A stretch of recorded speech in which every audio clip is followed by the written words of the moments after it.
Last time, on Asmiliath adventures, the Golden Hearts find themselves at Crow's Crest Manor, the elegant home of the influential Lord Solomon. Deciding to split their resources, Thor and Valorant are invited into the manor, while Jarek and Rolly stay in the settlements surrounding it. As the day progresses, Valorant finally has the mystery of his situation revealed, as Lord Solomon offers to settle all his financial debts in exchange for his family's title, Lord of Kappelmont. Politely pushing the decision down the road, Valorant is led to reunite with his mother and sister, who are being housed in the elegant manor.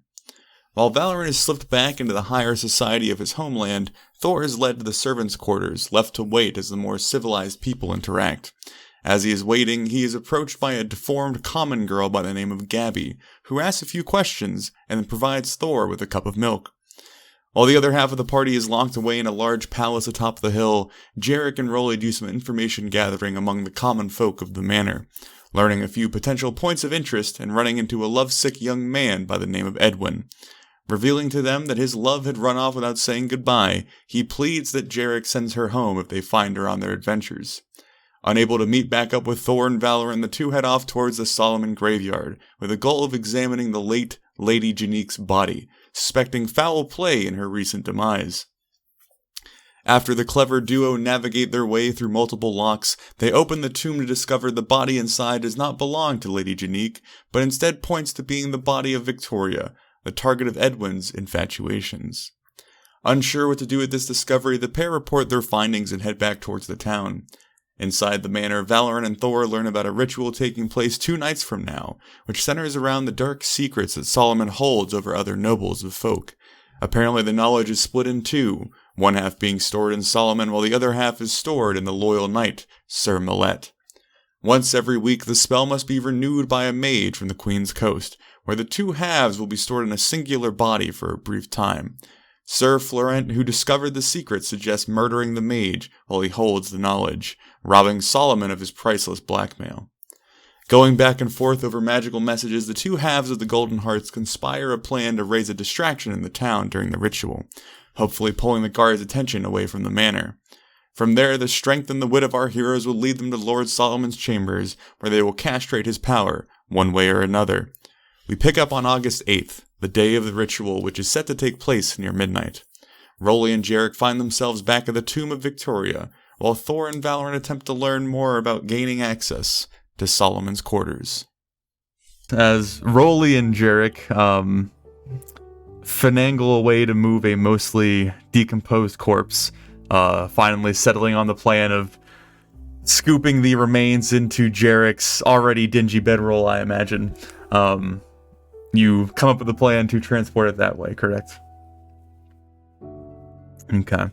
So then, after scooping what you can manage out, you're just going to walk it back to town? Yeah, if I walk it back, we'll carry it back and walk ourselves, right? Yeah. And before we go, I'd like to, Jarek, I have a dagger. Oh, to lock it up? No, just a small little knife. Yeah, I've got my spare on here. I don't have one myself. I'll pass it over. Take it and, is she the only corpse in here? There are the other coffins you haven't opened and they're unlocked, so. Okay, I'm looking for some bone dust. Yeah, I mean, you could open one of the coffins, I guess, scrape the bone, sure.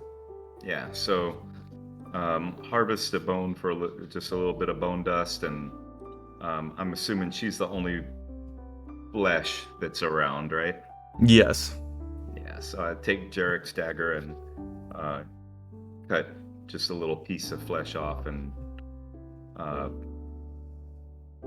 take those 2 pieces, wrap it up in a small tiny bit of cloth, pop it in my pocket, and hand him his dagger back after I wipe it on my leg.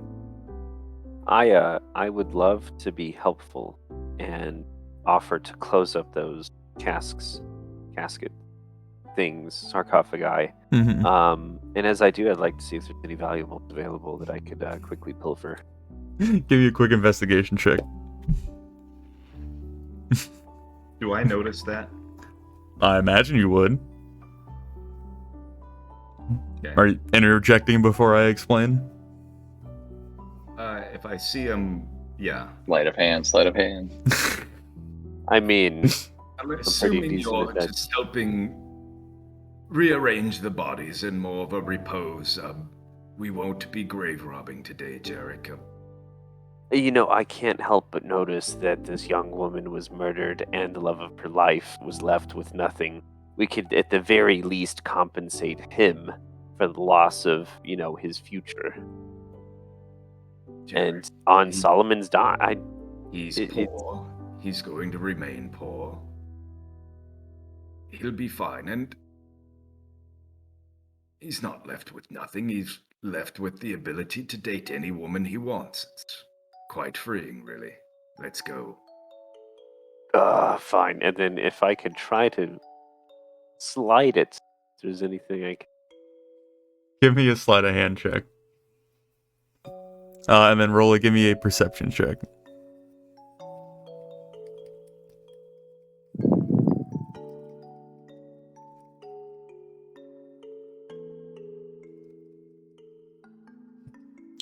Jesus Christ. So, Rolly, as you are, managing your way out of the big tomb that you were standing in, you kind of glance back and you see Jarek kind of like with his back up against one of the coffins, his hand kind of sliding into the crevice very subtly. I just hold my hand out towards him and I start mumbling the words that he would recognize as sacred flame, like very slowly. Oh, by the gods, Rolly, fine. Throw whatever baubles I found in there back in. So, I certainly won't force anything, but just because of the situation, I'm curious if there would be any conversation as you two are carrying, dragging, I guess even like both of you carrying the bedroll potentially, all the way back to the town. Is there any sort of comments or conversations you guys would be having? I imagine she's pretty light at this point. Yeah. Rolly'd be able. I'd be carrying it just fine. Okay. Really is not a pleasant smell, Jarek. I can think about that. And, utilizing my loot, I'll cast a little bit of prestidigitation and kind of scent the air with roses. Bless you. Never gonna think of roses the same again, though. But it's a sight better than the smell of rot. It's a smell better than the smell of rot, but sight nothing to do with it.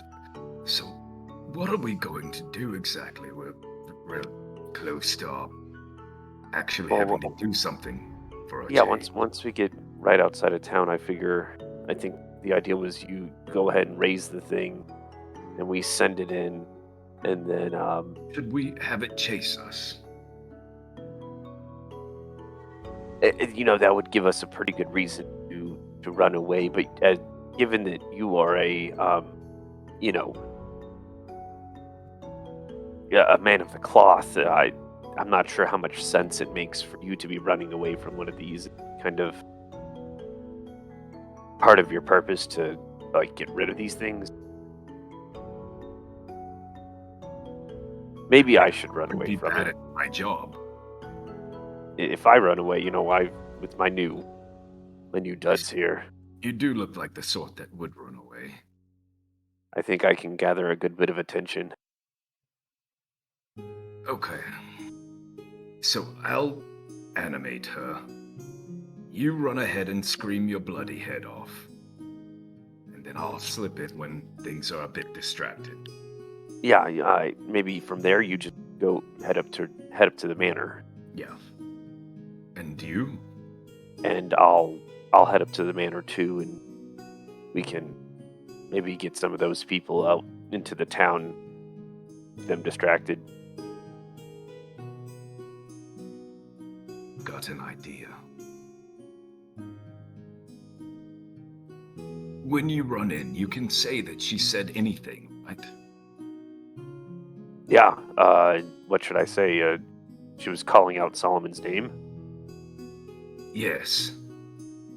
That.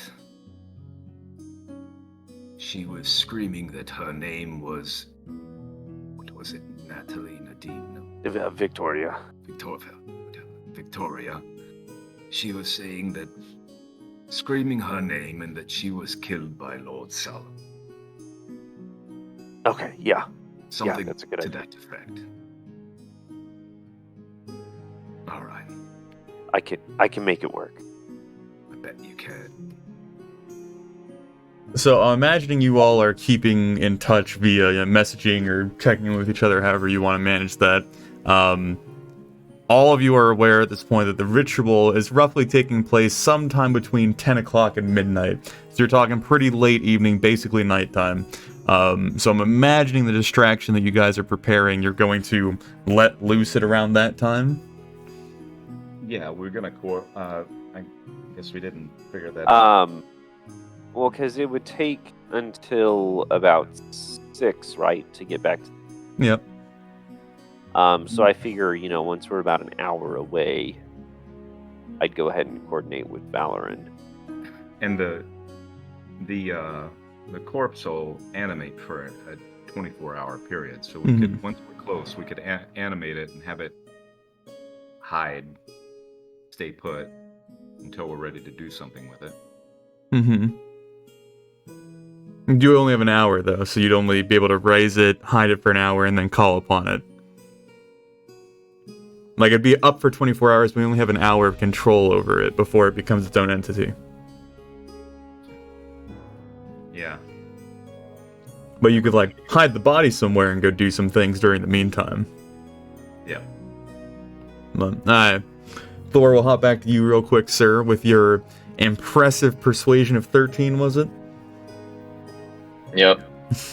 I am literally spending all day doing this. This is now my goal. As you spend a good chunk of time, about 6 hours or so, drinking fringe rancid milk and attempting to delve into the mind of this semi-crippled girl, you eventually pry just the slightest bit of information out of her. She does reveal that she can slip in and out of the gardens relatively easily. The actual size of the distance between the rungs of the gate or the fences around the manor, she can just kind of step through. So that barrier never really, caused her any trouble, though it would certainly cause trouble for you. And then she claims that the chimney off the parlor is easily climbable. It has a few loose stones and gaps in the grout or whatever that you can put your hands in and get leverage with. And then once you climb up there, you're in the parlor. She doesn't fully come out and say it because she's still semi-skeptical of your reason for questioning her, but she almost alludes to a way to get from the parlor to Solomon's chambers, but doesn't tell you how. Okay. So, sorry. So from what I heard, you can get onto the top of the parlor, or you can climb up to the parlor. You can climb the chimney in the parlor to get to, there's windows on the other side of the chimney, so it's pretty easy to climb up to that and then get inside that way. And then she alludes to a way to get from the parlor to his bedroom in some way. Okay. Gotcha. So, but is there anything else you'd be doing between now and sometime in the evening when it all kicks off?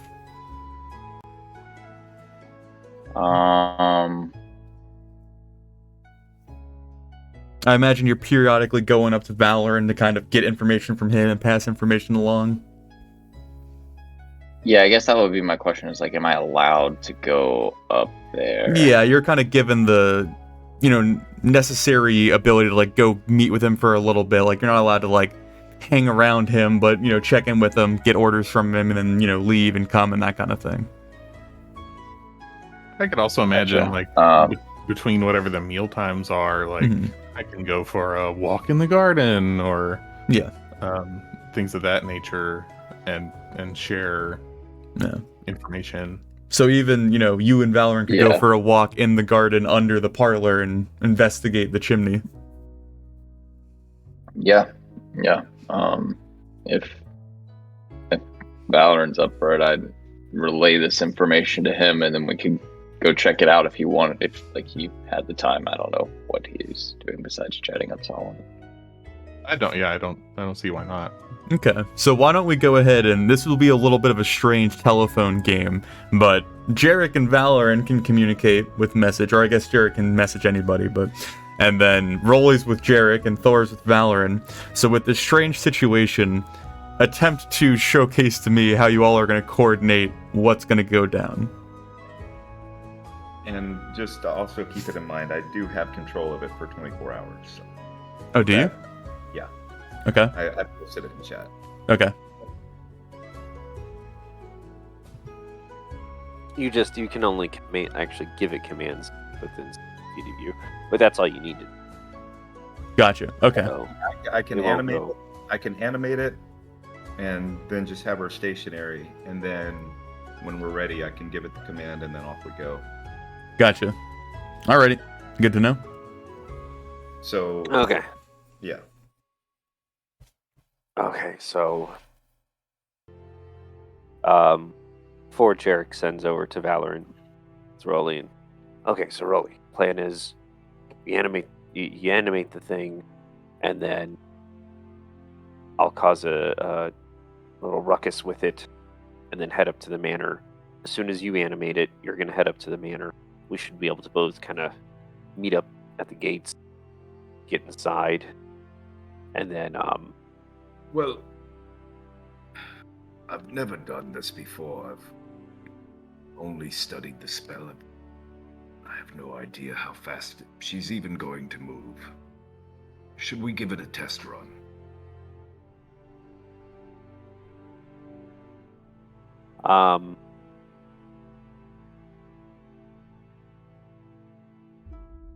Valorant, Thor, in this terms, I'm thinking of doing this at like 5 o'clock, whenever we're maybe an hour away from the town itself. Does that work with your time? As far as I know. Okay. Okay, so yeah, Rolly, go ahead and cast it and see what we can do with this thing. So, let me borrow your dagger one more time. Trying to hold on to it, I don't use it. Oh no, I don't use these things often, but Take the bone dust and the little piece of flesh and. Can I see your finger for a moment? And then just. And then Ow, fuck, why? It just bleed into my hand real quick. I just need your blood. Sorry. You wouldn't let me rob a grave, Rolly. Like I said, I don't normally do this. This is not my speciality. and take the components and roll her out of the bedroll and cast animate dead on the poor girl. Okay. For your benefit, I'm assuming you two find a secluded spot to do this in, like somewhere outside. Yeah. Well, like we're in the woods right now. Yeah.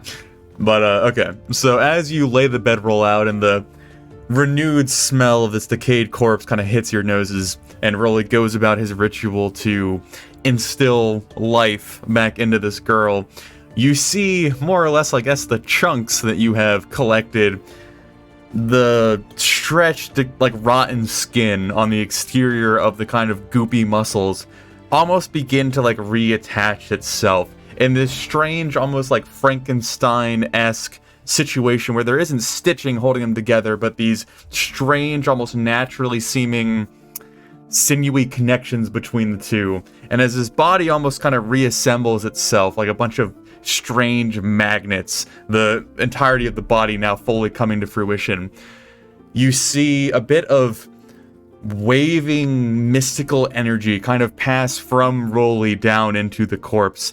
And as this strange energy begins to sink into this corpse, the fingers, the extended ends of the hands begin to like ever so gently begin to like actuate, and you hear these almost like crunchy clacking noises as the long unmoving joints begin to free themselves yet again. And eventually, after about a minute or two, as the ritual concludes, you see there aren't any eyes left, but the leftover skin of the eyelids kind of shift around in this grotesque manner as if it was trying to open its eyes before it sits up mechanically, sitting in this strange, unnaturally L-shaped situation on the bedroll beneath you. For the love of the mother, please get that off my bedroll. I suggest burning your bedroll at this point. We'll take shifts and share mine. And look at the Victoria, rise. You see it kind of lean forward, putting its hands gently on the bedroll, and then shifting itself up. As it's stretching, it's like popping the most incredible tension in your back you've ever heard. This just loud, like, pop, pop, pop, pop, pop, pop, as the spine begins to kind of situate back in its natural place, as it fully stands in front of you in this, again, mechanical, straight, up and down, rigid posture. There's a few, like, I would say maybe about a quarter of her hair is left. This patchy, stringy mess coming out of the gray skin, kind of flowing and sticking to the random goop on her, like, torso and whatnot. But that is the situation standing now in front of you. Ugh. Oh, go ahead. Ugh. Okay. Rolly, you play with your new toy. I'm gonna message Valoran. While he does that, I command her. I guess, how specific can I be with the commands? The way that you can't tell him to like beat someone in chess, but you can tell him to like move around, act a certain way, do a certain thing, simple physical tasks, that kind of stuff. Victoria, run 30 feet that way as fast as you can, and then come back as fast as you can. So, Jarek, as you are kind of stepping to the side, beginning the way that you begin your message, you hear this clack clack, and then a huge clattering, thumping noise behind you, and you turn around, you see Victoria go to take like a striding, long, running step, and her leg kind of giving out underneath her, and the whole body collapsing into this pile yet again, as it naturally starts pulling itself back into a semblance of itself, pushing itself back up, and then jogging at a slightly lower speed to follow Rolly's orders. So what I'm looking for is to see, is it anything that would inspire somebody to run away from? I mean, I would imagine any sort of everyday individual would run away from a zombie, more or less. Is it just one of, like, I just wanted to make sure it had some sort of speed to it is all. Yeah, it can like power walk at like the mall is kind of the speed we're talking about. Fast enough. That should make Jarek run. Yeah, it's about Jarek's running speed. I'm gonna put on the performance. Thank you very much. Yes, it will be great. Okay, all right. Oh, I do want to slip something in real quick before you send your message. Not that I want to dig my DM hands in this too much, but if you cause a distraction at 6 in the evening and the ritual is later that evening, you do run into the potential of causing the mage to not show up, to turn around, to change locations if something is fishy. My understanding is that you guys were going to cause a distraction basically as the ritual was underway. Yeah, I mean, we still have an hour before we hit town. Yeah. So I'm just trying to figure out precisely when everything is happening. Yeah. I got you. Okay. So I will drum upon the lute, sending out the waves of bardic energy to reach Valoran's ears. We have the girl. Can cause distraction near 8-ish? Is that 2 words or 1? That's 1. This one.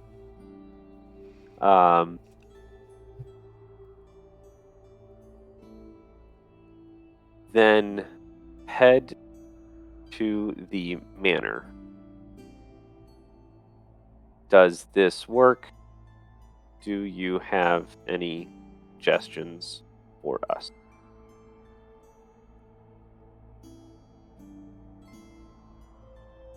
James is typing out his message. The organized individual. Yeah. Well, for an easy count, too. So, Thor, you see Valor receive this message, and he just sits there staring at the ground for several seconds.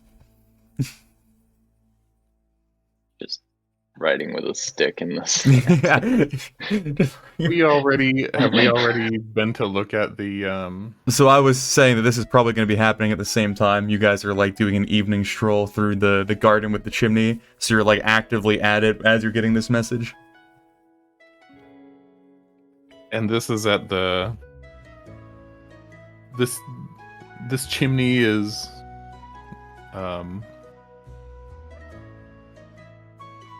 like if I want to tell him like, oh, it's at the northwest corner of the north wing or whatever the details are. Mm-hmm. It's the only part of the manor on top of that cliff structure, so you could just be like the wing over the cliffs or the window over the cliff, something like that potentially. But I would assume that the other rooms also have chimneys. I think only. Let me try. I need to double check this. Because I know only 2 are. Lord Solomon's has a chimney. The parlor has one, and the one across from you has one, but the other 2 don't. So there's 3 chimneys on this wing.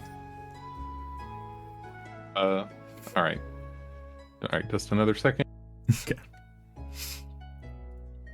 Thor, you want to go ahead and give me a perception/investigation for the chimney?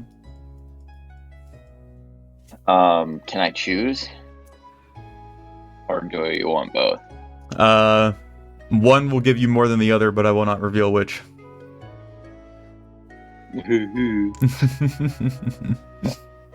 Why do I have to be the one to investigate? Can I have Valorant investigate that? Well, he's busy writing in the sand. Well, I was gonna actually talk to him about. Okay. Like, my question is, would he relay this message to me? I imagine so. Since we're walking together. Yeah. Yeah, sure. But I want to stay within the bounds of like being able to reply. I don't know what the time limit is on that. Yeah. Yeah. Please insert 5 more gold pieces to extend. Like I start talking to him, and he's like, "Well, Thor, you see, that's not how this works." And that's all the jerk. No, all I want to say is, isn't 8 too early? Like, isn't the mage not supposed to be here anytime between 10 and 12? Yeah, you're right. I'm not sure why they're thinking 8 o'clock. I'll include that in my message.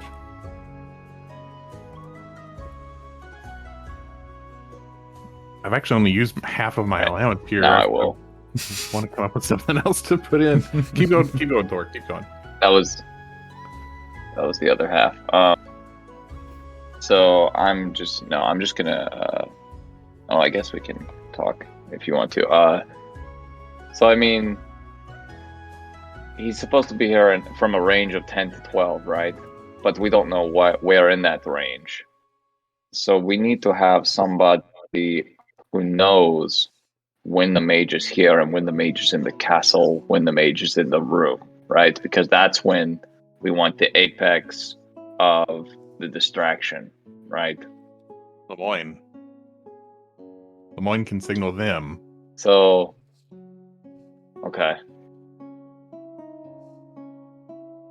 But then, so he would signal them that the mage is here, and that would signal to start the distraction. Or he could leave the castle. Once he's here, he's not going to come out while there's a zombie threat. He'll take refuge in the castle or the manor. Yeah, I just don't want I don't want to start it too early, and then the mage, like Solomon, will say, "Oh, I don't want to do it right now. There's apparently a threat. I don't want this to be happening while I'm in danger." Yada yada yada. So, everybody's so frail around here.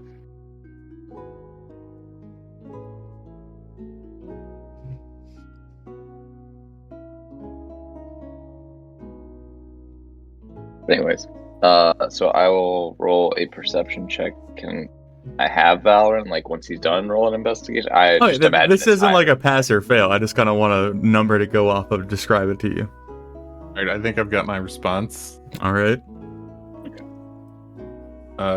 It's 23 words. Ooh. Are you ready? Ready. Slow and steady. Right. Earliest meeting might start is 10.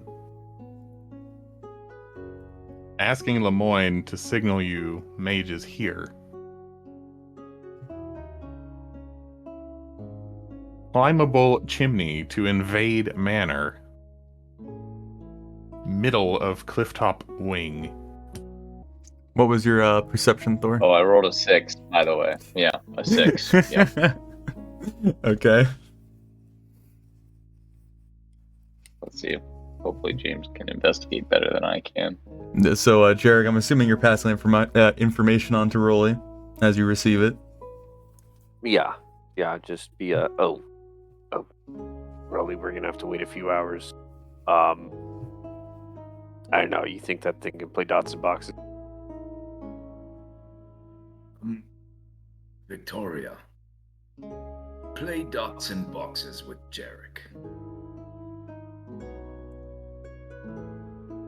As you give it the command, it just starts spinning in place. Just kind of like turning again and again and again, almost kind of searching, maybe uncertain of who the target is. So we've got like... Victoria, attack Jarek. God. What's your AC, Jarek? No. Now, you already made the command. 13. It hits. Oh, Jesus.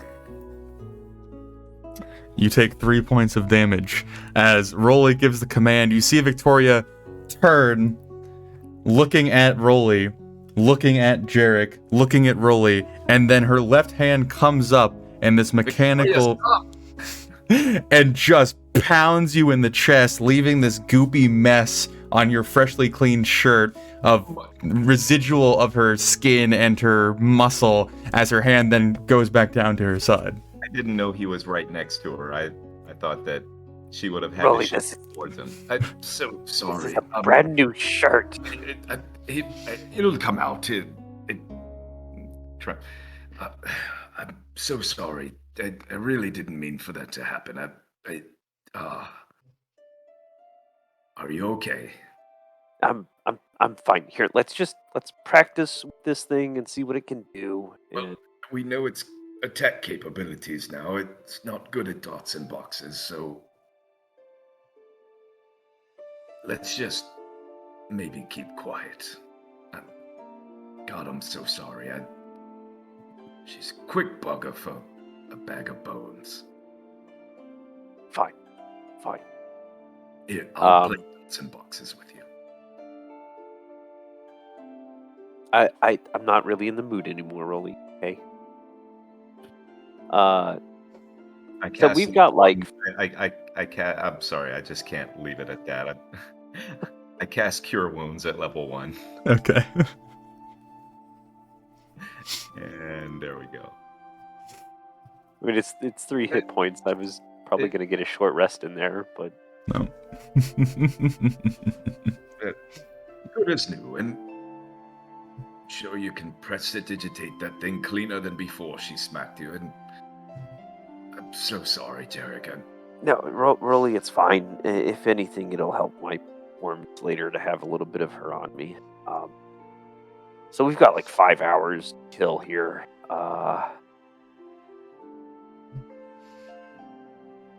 I'll shoot Valor another message here in maybe about 3 or 4 hours. See if it. Well, so you are aware that Sir Florent is going to be sent to make you aware when the mage comes in. So you're going to have to be accessible at some point, Jarek, I'm assuming. Either in town or by the gate or something.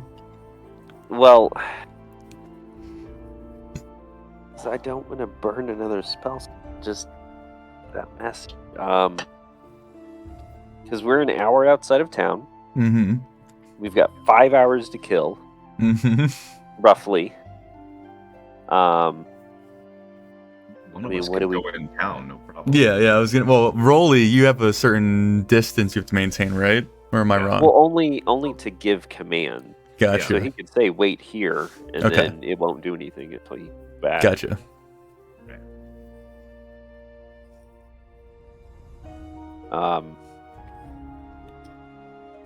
Okay. All right. I don't know, Rolly. You want to go back to town, or should I? Do you want to hang out with Gloria?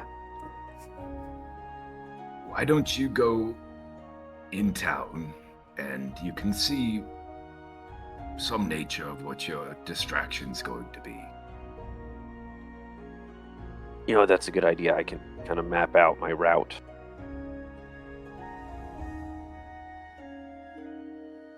You know, maybe I can ask Edwin to stay near the center of town, so that way he can be there whenever I run by.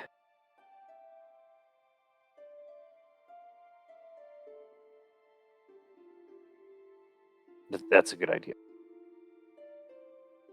Alrighty. So Jarek, you're going into town. Is there anything you're going to do during those hours that besides, like, I guess, mounting out a route and getting with Edwin? You're going to talk to anyone, look up anybody, learn anything? Honestly, I'd like to kind of try and perform in the town, like in the center of town. Okay. And see if I can at least somewhat gather people there. Okay. Because I think I have a good idea of how to create my distraction there. I just need as many people there as I can. Okay. Go ahead and give me a performance check. And then, Valorant, give me a perception check. And see if you can beat Thor. Okay. Okay, wow. That's strong 20s. So, as Valorant and Thor, you stood beneath this cliff and this chimney, you can see that some of the vegetation of the garden has actually start to like crawl up the cliff face. So there's a few like vines and bits of like clumps of vegetation that you might be able to use as handholds to climb. So it's going to be easier to scale than like a well-kept like castle wall. And then after that, once you get to the chimney, as you are at the base peering up at it, you do see little like cracks and whatnot in the crevices and handholds you might be able to do. Some of them looking a bit smaller than you might be able to manage because of Gabby's smaller fingers, but again, wouldn't be a tremendous effort to get up it. And then finally the two windows of the parlor, and then just down a little bit farther is the windows of Lord Solomon's room and the chimney with that one. But it appears that the immediate area beneath Lord Solomon's chambers is much more pristine. There's no vegetation on the rock. The chimney is smooth and flat with a much more well-polished finish. It clearly the forethought of, you know, making it difficult to get to those windows has been thought about at some point. So that is a situation you find. Alrighty. And then, yeah, Jarek, with a performance of 20, I'd say whenever you really want to or need to, you could certainly gather a crowd in the center. the later it goes, the smaller the crowd's going to be. Less people are going to be up and active at that point. But yeah, whenever you need a crowd in the center of the town, you could manage it. Okay. Easy enough, I guess. I don't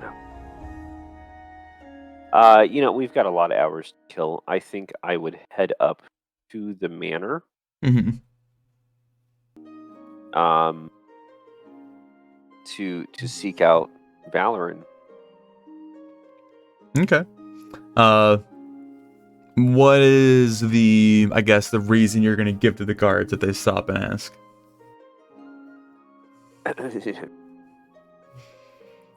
There was a young lord in town just the other day, and he was so generous I thought I might offer my services to play him a song while he's waiting for the party. Both of the guards kind of look you up and down, very much judging your fashion sense, I guess you could say. Look to each other real quickly before obviously the more senior one speaks. What lord would that be? He claimed he was Lord Athelvane. Well, we'll send a message up to him, and if he wants to receive you, we'll let you in. Sure, and I can maybe play a little bit for you while you're sitting here with me, and... We'd prefer you not. Oh, okay. So one of them steps away, and you see him trudging up the hill into the manor. Valoran, I guess at this point, as you're functioning with Thor, not Thor, you would be approached by one of the guards, informing you that there is a bard at the gate that wants to entertain you.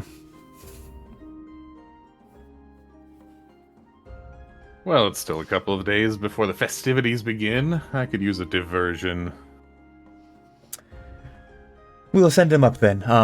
We can't allow him past the entrance room due to security measures, but if you want to meet him there, that will be where we bring him. Very well. And then turns around. Jarek, you'd be retrieved by one of the guards, and then led into that large, white, opening grand hall that was explained last session, where the big, giant portrait of Lord Solomon's uncle has been done at the end of the hall in remembrance of his duty and honor in the battle that's about to be celebrated. But you would enter in that hallway. There's a few people kind of passing through, servants bringing things, noblemen or general uppity-up people kind of functioning in the area, but it's a big enough space that you two can kind of find a corner or whatnot to have a conversation or walk around or something of that nature. But you two are reunited for the first time in, I guess, 2 or 3 days to physically speak to each other. Yeah. And Valoran, you would notice this kind of strange brown splotch in the chest of Jarek's clothing that smells just fucking awful. Loudly enough, in case there are any droppers, just my good Lord Athelvane, I appreciate your time to see me. I was taken aback by your generous nature. Please, I would love to write at least a little song for you. Perhaps I can give you some examples of my work here. I suppose, but I don't want to spend all night. No, certainly, my lord. Certainly not. And then make sure if anyone's dropping, and then for good, kind of drop into a hushed conversation of, okay, so we can wait, and I think we can make a good distraction. I felt out the people earlier. I think I could get a good gathering and then make a bit of a hubbub down there. So my thought is, I think I will probably start up a little bit of a gathering there in the square. Dodge off to take a leak and then run back with the girl behind, what's left of her. And then skip up here to the manor. And if we do that around 10, 11. What do you think? Would that work? A good plan for the time we've had to prepare it. I'm Okay, going to track down Lemoyne and ask him to help you and Rolly time this distraction as perfectly as possible. Okay, using that spell takes a little bit out of me. I could probably only do it maybe one more time. So, I'm going to keep that save for now. So conserve your energy as much as you can. It's not going to be easy. And then other than that, I don't know how to get me and Rolly up there. You said there was a climbable tree. Afraid that getting inside the manor grounds may be up to you and Rolly. Once you're in, the wing on the cliff top, there's a chimney that you can climb that will bring you into the parlor. Salamon's private personal parlor. And from there we will regroup and prepare to assault his meeting. Do you think you might have the ability to rope? I'll try. Because if we could get some rope near that window, that would make things a lot easier. So almost unnaturally, as you two are speaking, you hear footsteps approaching with, both of you keeping an eye and an ear out to make sure no one is eavesdropping. You both look at the source of the noise and you see Sir Florent just kind of casually walking up to you, seeming to already understand what's going on as he claps his hands on both of you and goes, "Ah, just the people I were looking for." Indeed. Do you have something new? Nothing new, but I knew that my lord, tonight is the night that everything is happening, so I imagine there is some sort of plan taking place that I can hopefully play a part in. Quite. My associates will be preparing a diversion, some entertainment for the guards of the manor. We would like to time it for as close to the meeting time as possible, and I was hoping you could assist us. Anything you need, my lord, just ask. I'm asking. Or you might be a bit more specific. Jarek can explain where they will be better than I can. What we need is for someone to spot the mage and give Jarek an indication as to when their entertainment should begin. Simple enough, my lord. I can certainly make that happen. I appreciate it. Of course. That is why I've been sent. And then he turns over to Jarek, kind of taking his hand off of Valoran and placing his hand yet again more firmly on Jarek.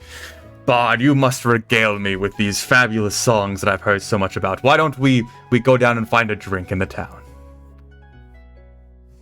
I would surely love to regale you, yes, over a drink.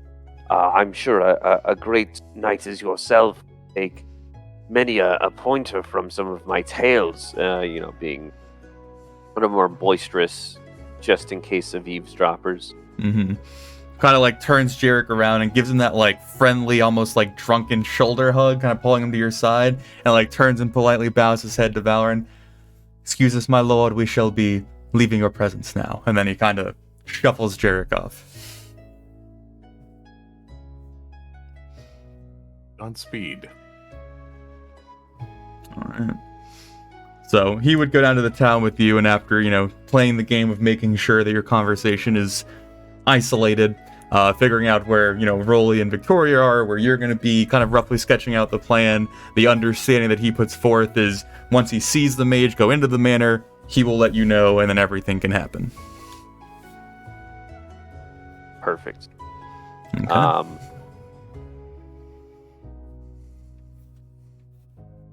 What time frame are we looking at?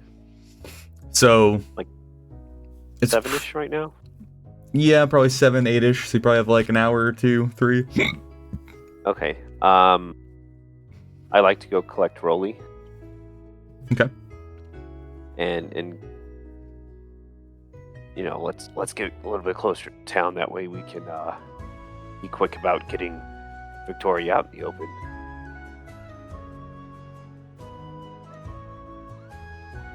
Oh, you're muted.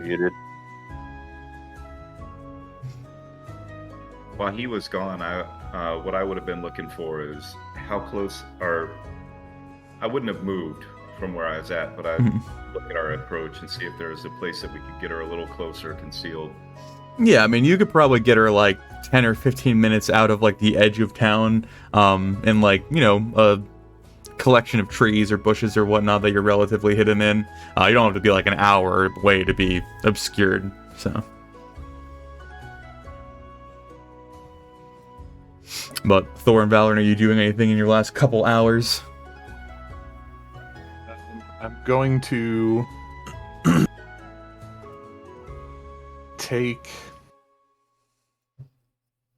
go back to my room. Mm-hmm. There is rope on my backpack. Okay. I'm going to cut 30 feet and try to remove some of the bulk. And then wrap it around my body. Coil it around my body to conceal it. Mm-hmm. And then... Had a big dinner. Yeah. And then try to get into the parlor. Well... No. It's still kind of early for that. No, I'm not going to do that yet. Okay. Scratch that. All right. Thor, anything you're doing? Yeah. Can I hold on? Can I try to go back to Gabby? Yeah, you can go back to the kitchen. Sure. See if I can see if I can still pick her brain about this. I want to see if there's now I'm not focused on Valorant or stuff like that. I'm focused on getting into the in and out of the I will castle. give you 1 persuasion check. I'm believing you. Come on, Thor. Hey, 20. Nice. 20 with bonus or 20 after? Dirty 20. Dirty. Okay. 16 plus 4. Okay. So as you go back to the kitchen and have yet another glass of rancid milk that I really should be having you roll constitution checks for, but that's fine. Gabby sits down at the table with you, and you begin talking again. She's still rather skeptical as you begin talking, very much convinced that you're some sort of ruffian that her mother has hired to get her in trouble, being a rather paranoid young child, which, probably some trauma there, but we won't touch that. Eventually, after about an hour or so of communicating with her again, she finally kind of relents, getting a bit more comfortable with you. She kind of leans over the rough table that the servants eat at, kind of putting her bony, scrawny little elbow on it, kind of getting closer to your face and excitedly kind of explaining. Well, I remember it was 3-4 weeks ago. I don't know. Days are hard to keep track of. I don't know. But there is a bookcase in the parlor, and there's a fake shelf on the bottom. And if you pull out the fake shelf, there's a lever. And if you pull the lever, the bookcase opens. And then there's a small crawling space to get over to the Lord's room. And I snuck in there one time and I heard they were wrestling. I didn't want to look. I was kind of scared. And then I left. But that's how you can get in. But don't tell my ma. Oh, I see. No, that's actually kind of crazy. Who thought of that? Have you seen anybody else try to use it? Well, I don't think that it was put there on accident. But I don't sit in the parlor all day, so no. Yeah, and then, like, okay, but I have another question for you, right? So, like, yes, there's the parlor, but how can I get from the inside of the castle outside of the castle without using the front gates? Because the last time I tried to go through there, they told me I wasn't allowed to leave. And I was like, what do you mean? I can totally kill all of you if I wanted to, but I'm asking you to leave. You're talking about the fence? Yeah. Lose some weight. Well, but, I mean, do you see? I can't. No, but, okay. You either have enough weight to force your way in there, or you get scrawny enough to sneak in there. Simple. But there's no, like, secret door or, like, some, like, gate. It's just, like, it's not, there's an actual door instead of just being solid gate. There's nothing like that. I didn't build the damn thing. I'm 8. Yeah. I don't know. I didn't know if you, like, snuck out a lot or not. Or if you I sneak inside. through the fence. I fit through the fence. Okay. Through the fence. Got it. Okay. Well, that won't work for me. But it's alright. I'll make it a little wider. So, something I'll explain to you, because I imagine your character might roughly kind of piece this together. The great entrance hall that you kind of walk into, once you're past the gate and in there, you have access to all of the gardens that kind of surround the manor. So once you're in there, you're past the fences, if that makes sense. So, if you need to get by the fences, you really only have to get to the entrance hall.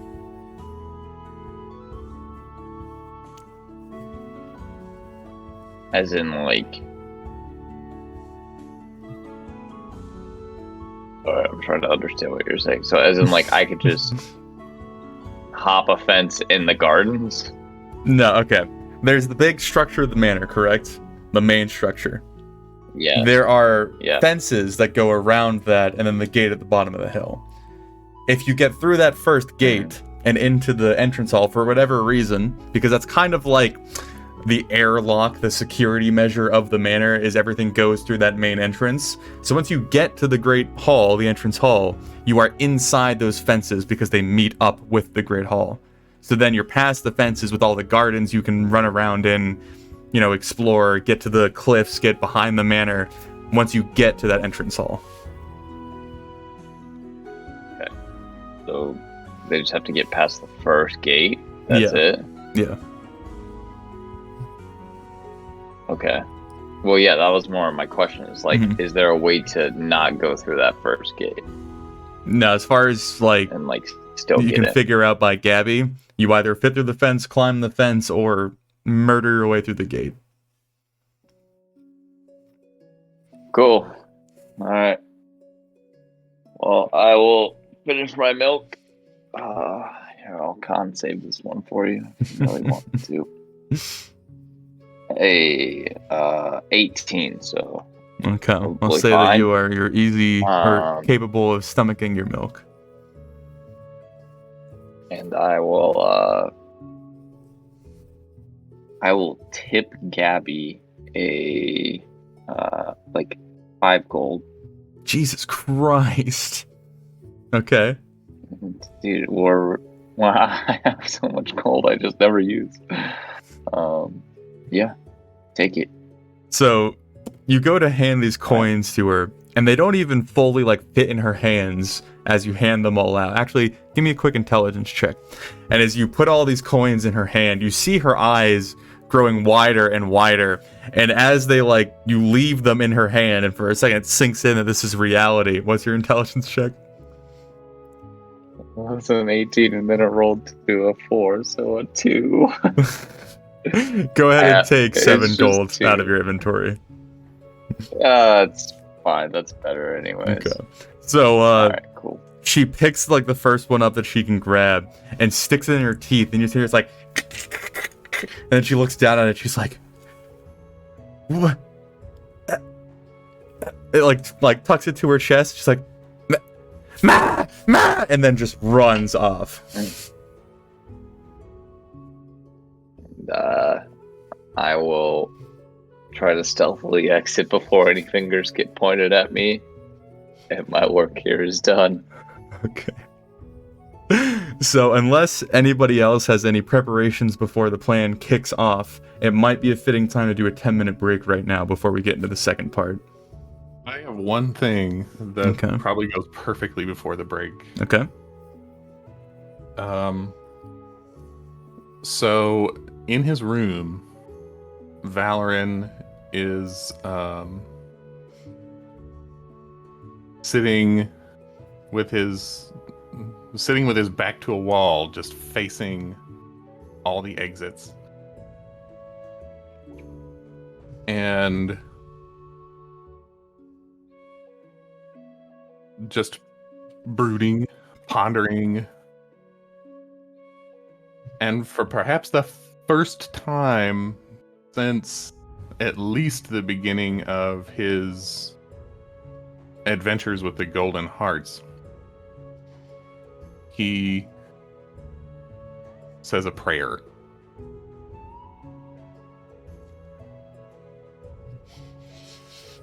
Sort of under his breath, because he doesn't want to be heard in the hallway, but kind of glancing toward the ceiling, talking maybe to himself, who can say.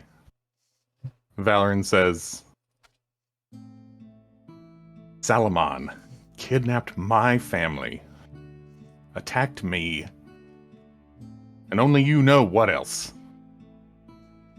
And then he has the gall to offer me scraps from my own estate. He would destroy us with a flick of forked tongue. No more. Exalted Arovica, look on the Golden Hearts and me favorably. Spare an instant of preference as I regain control of my fate. Tonight, I am no longer a Lord of Folk by birth. It is not enough. I am a Lord because I claim it. That's all. That's all.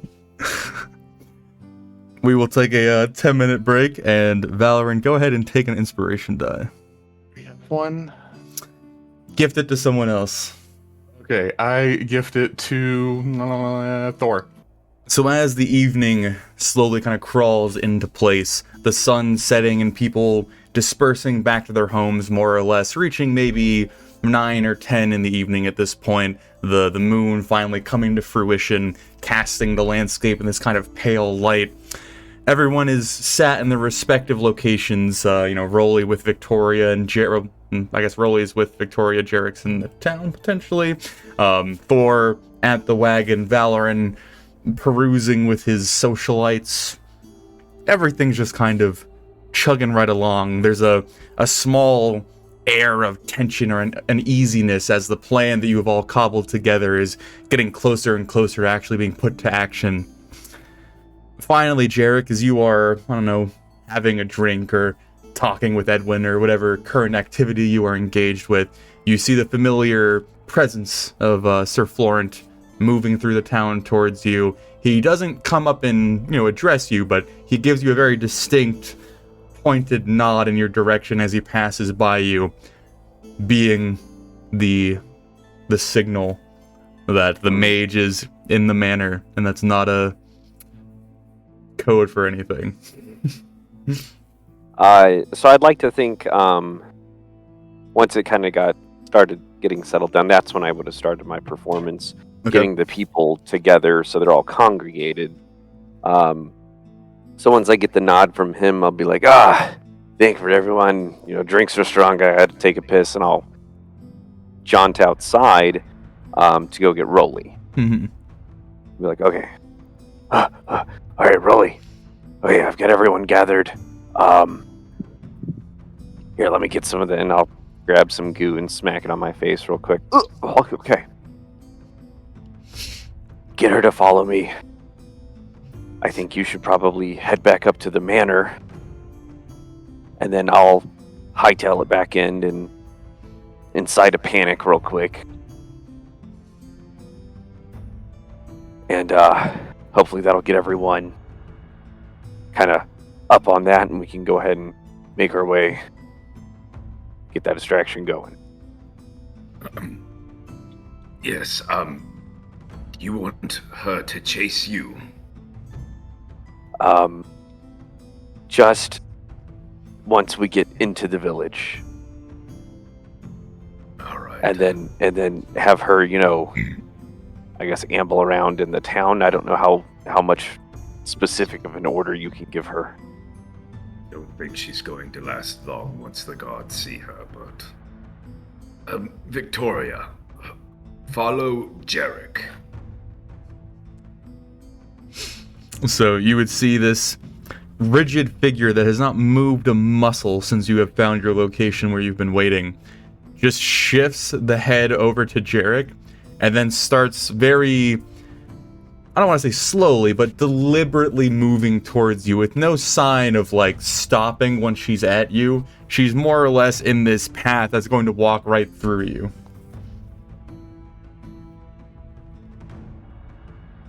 Okay. And then I think Jarek will kind of work himself up in putting on an act of utter terror, pulling from his experiences previously, and then just try and go very quickly without losing her. Mm-hmm. And is she reliably following him? Yes, she's it's almost like a robot in present time, where the upper half of her torso doesn't move, her arms don't move, her legs just plod her at him in this robotic way. Okay, Jarek, before you get going, I'm going to go ahead of you. Stroll into town. Shouldn't be a big deal, and then... Do you want to meet me at the manor? Yeah, if you can maybe try and situate yourself in a shadowy patch somewhere halfway between the town and the manor, that'll be good. I can meet back up with you there. Is there just basically one route there? Yeah, well, there's the main gate, which all of the, foot traffic has to go through. So, you'd have to go through there at some point. Or go over one of the fences. No, I'm just gonna go. I'm gonna go in just on my own. Shouldn't need to sneak into town. Mm-hmm. The area in front of the manor had other houses and whatnot around it, right? Yeah, there's the gate that leads to the manor. There's a general, I guess you could say, town center, and there's a small stage there. A few of the houses kind of face into this circle. There's a big road that runs through it for the main traffic coming in and out of the manor itself. And then the rest of the town's kind of centered around that. So that's the immediate area outside the gate. I'm gonna plan to meet Jarek that stage. Okay. From there, we'll move further past there, but okay, that's where I'll be waiting for you. Okay. Good luck, Jarek, and try not to piss yourself. I might have to just to convince them, but I'll do my best. Method actor, I like it. So I'm gonna split off from them at this point and lead ahead of them. Okay. So as Rolly departs, leaving Jarek, you with the reanimated Victoria, whose only order is now to follow you, you are left to basically walk very quickly in circles to keep her from plowing you over, just perpetually kind of keeping your distance from her, as she has absolutely no relent in her determination to reach you. I think I am going to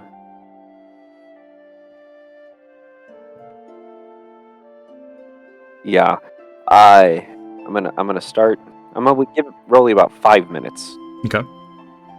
Go ahead and head back into town, and then before I kind of hit those outlying buildings, I'm gonna hit her with some minor illusion to have a female-ish voice calling out for Edwin. Okay. Because I can create a voice. Mm-hmm. Yeah. Give me a quick reminder, because I'm not 100% familiar with Minor Illusion. Can it move with you? Or are you going to cast it at a specific time? You're going to cast it multiple times? What's the plan? It only lasts for a minute. Mm-hmm. Cast an image of an object or create a sound can range from a whisper to a scream, my voice, anyone else's voice, any other sound I choose. Continues unabated through the duration, or you can make it discrete at different times before the spell ends. So I don't think it can travel with you. So, I mean, you can certainly do it at a specific time, but it can't be going on as you're running through the town. Okay, that's fine. Then I'll have it do it will be as loud as a scream, calling out for Edwin in a female voice. Can I offer something? That would be great, because I am failing here. It's a cantrip, so you can cast it as much as you want, and there's no verbal component. So you can cast it on her every 6 seconds if you want to. But there is a somatic component, so I do have to do something. So as long as I'm not making it too obvious. Yeah, describe to me, as you are running from someone, putting on the performance of being afraid, how you would manage the hand gestures you would need to do to make this happen. Well, since I have to utilize my lute as my casting focus, I think Jarek would just kind of be running with one hand on the neck of the lute and the other one like, and just kind of hitting the notes whenever he... and like slapping a guitar. Yeah, kind of like slapping a guitar, and then through that kind of fucking smorgasbord of movement, doing just that light cause, because I don't need it to happen very much. I just need it to last for a minute of it, Edward, in a female. I don't know what she sounds like. No, that's the voice. You got it. So yeah, I think that's going to be my plan. Is I hit that, right as I'm hitting the side of the tavern building, so that she's shrieking out, and I can run up to the door, bust in, like, zombie! Oh God, zombie! Okay, go ahead. We'll get to this, but I'm just prepping everything. And give me performance, deception, and sleight of hand, and then give me the average of all those. Okay. Thor and James, or Valoran, sorry. What are you all doing at this precise moment? At around 10 o'clock in the evening. Jesus Christ.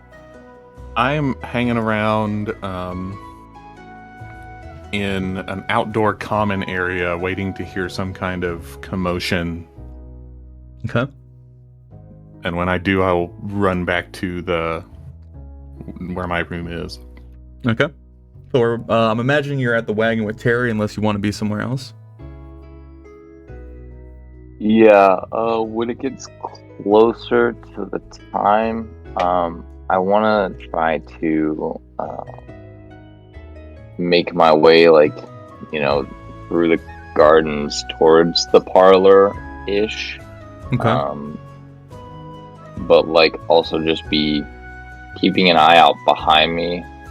Just seeing if people followed me like they did, the first time I got here. Okay. So it'd be more like just a walk, stop in the garden or whatever, and then lay down in the grass, listen out, and then after a couple of minutes, just make different rounds, see if anything notices me or if I notice anything. Well, can I recommend that if Valorant is outside in a common area, you could just be with him, and then whenever he goes up to his room after the commotion starts, you could more or less just tag along with him with the excuse that you're his bodyguard. Yeah, I mean, okay. Yeah, if I ran into him, I would. Okay. But that's not like my immediate plan. So I imagine at some point I may run across him, and then I'll just be like, "Oh, hey." Okay, gotcha. Alrighty. So, Jarek, as you are making your way towards the town, the nerves of everything relying on you begin to kind of reach into your chest, giving you these like kind of moderate amount of butterflies real quick as the buildings begin to kind of grow closer and surround you. You become intently aware of this strange scene behind you as you prepare your lute and your strumming hand, your magic, your words, your acting abilities. You are at the apex of your necessity. This is where your part of the group is needed. As you enter the town and you begin to get up to a jog, huffing and puffing, showing distress and terror on your face as you flail the lute around and strum it with your various movements, the zombie Victoria kind of picking up pace behind you, now having to almost like shamble her torso to keep her momentum going. You start to hear gasps and cries and noises of shock to your right and to your left, quickly kind of whizzing by as you're moving through the populace, darting through your pre-planned route, hoping that nothing impedes you as you make your way towards the kind of barn tavern setup that they have here. Finally, as you plow through the door for the barn, maybe only like 5 or 6 people gathered there because of how late it is. You see all of their faces whip over to you. And what do you say, sir? It's a zombie! Oh god, it's a zombie! And do I see Edwin there? You would not see Edwin where you're at currently, but you have been sending out the calls as you've been running. Okay. And along with that, it's after Edwin! Save the boy! Everyone run! And then start yelling for guards, I think. Okay. So as you go plowing into this bar and everyone's attention snaps to you and you hear their raised cries kind of meeting your own, your illusion ringing out through the small space as Victoria comes tumbling through the open door behind you. You hear this like calling out into the air, and they all begin to bolt through the other door, quickly making their way into the town square. And you see the guards from the gate, their attention immediately snapping over to the running populace, and they kind of trace where they're running from to the zombie behind you. And they like grab their glaives and their swords and start marching forward, intent on, separating it from you guys, dispatching the threat, taking up their jobs. And as one of them begins to like reaffirm his grip, bringing back his polearm for a swing, you hear this, "No!" And then Edwin comes barreling from around the corner, realizing what this corpse is, and goes plowing into the guard, shoving him over right before he can land his strike, before Edwin starts like reaching out with desperation, grabbing the ankles of this corpse chasing you, her flesh kind of slipping off in his hand as he's trying to get a grip, and he is already sobbing and crying and with this expression of bewilderment as he sees the few stray blonde hairs of the corpse kind of swaying in the wind. He steps up and tries to embrace her as she is still intently kind of coming after you, this mindless intent bearing on you as the other guard stands up his companion. Now they're bearing down on Edwin and Victoria. The rest of the populace is still panicking, freaking out, shouting, yelling. Rolly, at this point you would be at the stage in the town square, very close to all this going down. Yeah. There's a scene laid out in front of everybody. How loud do I need to be to command her? Do you have to verbally command her? Yeah, let me take one quick. Yeah, it is a verbal component to cast. What's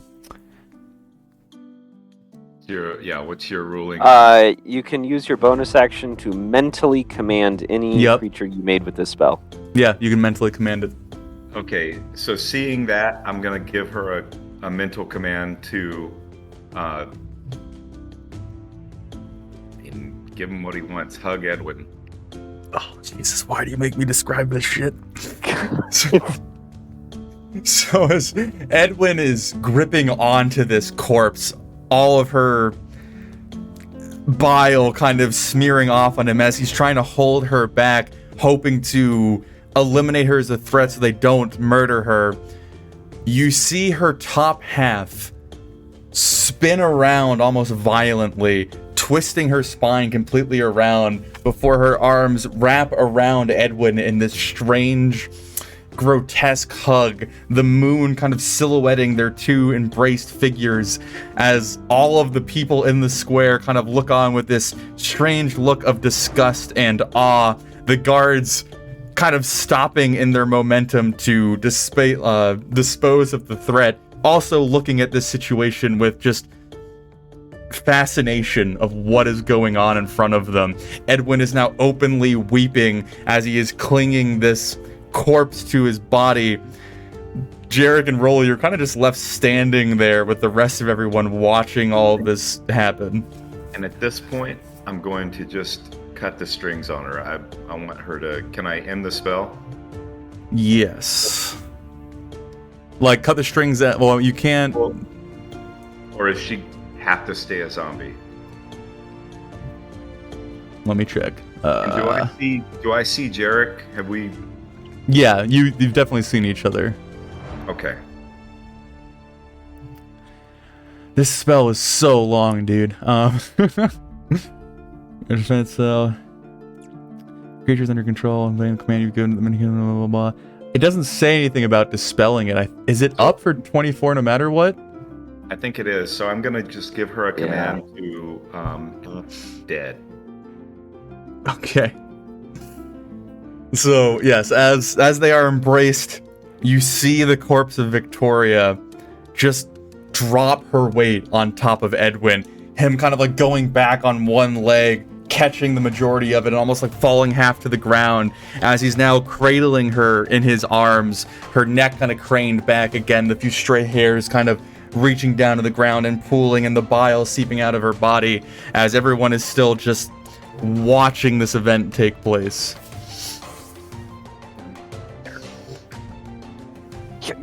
Yeah. So you are just going to make your way through the gate?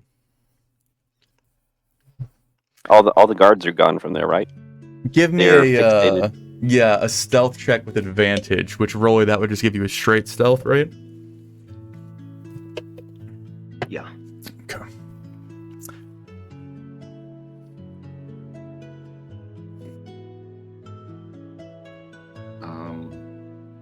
Yeah, there we go.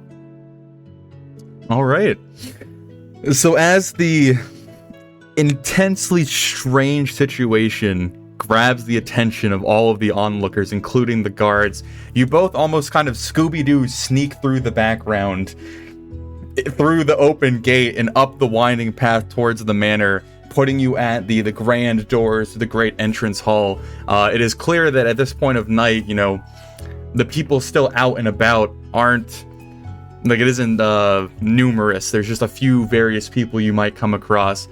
Valoran and Thor, as you are gathering, they're about 10:30 or 11 in one of the exterior gardens, just kind of waiting around to see if something happens. You hear this strange commotion, these cries of panic, and then a kind of eerie silence taking over as the town almost goes silent as they are, unbeknownst to you, watching this romantic scene play out at the base of the hill. But you can more or less assume that whatever plan has been put in place has been sprung as you are standing in the gardens. All right. Moving quickly to the hallway where my room is, where the parlor is, fast as I can. Okay. Let me go ahead and put you all, or put the screen over there. There we go. So I'll say that it's very easy to basically say, I don't know what's going on. Something's obviously happening. I'm going to bring my bodyguard to my room or the parlor, whichever one you want. And you can put both you and Thor up there. So let me grab you two.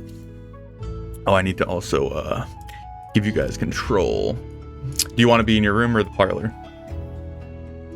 The parlor. Okay. Let me do that real quick. Actually, you guys can go ahead and place yourself in there if you want. All right. So, Jarek and Rolly, you find yourself stood in front of the doors to the great entrance hall. You're kind of free right now to do as you wish. No one's looking at you. No one's seen you yet.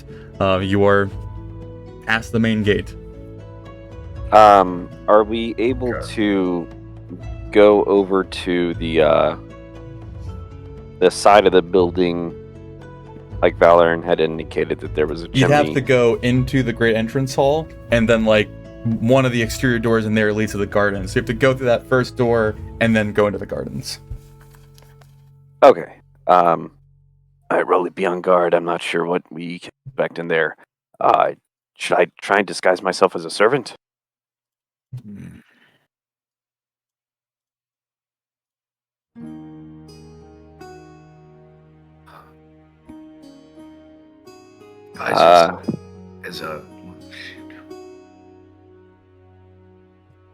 May as well, yes.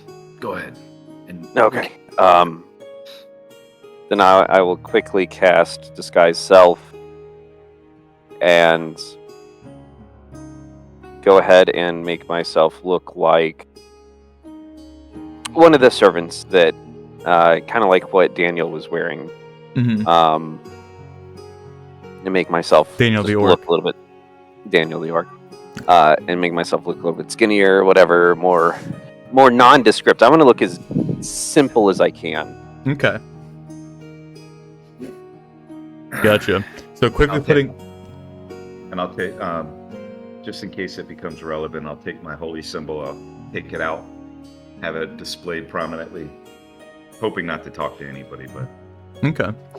So, Jarek, as you take on the appearance of a rather mundane servant, hopefully being as passable as possible, you go into the Great Hall, and as you enter, you see a cluster of guards, maybe about 5 or 6, as you quickly try and count them, running past you towards the door. As you're going by them, keeping an eye out to see what they're, doing as they pass you, you see a couple of them pause, looking like they might try and interact with you, ask what you're doing, but then seeing that you are a member of the house, they kind of wave it off and run right by you, leaving you in the great entrance hall alone. So imagine you then move into the gardens. Am I with him? Then, yeah. Yeah, you're moving with him, yeah. Yeah. And I will, in a low conversational tone, just be like, yes, and the house was established many years ago. Here we have our gardens just through this door, Master Dwarf. And just in case anyone is anywhere near us that could hear, okay. And then once we're outside, book it. Well, not really the architecture I'm used to. It could be more solid, but I suppose you don't need it as much here. But yeah, show me the walls outside. Quite interesting.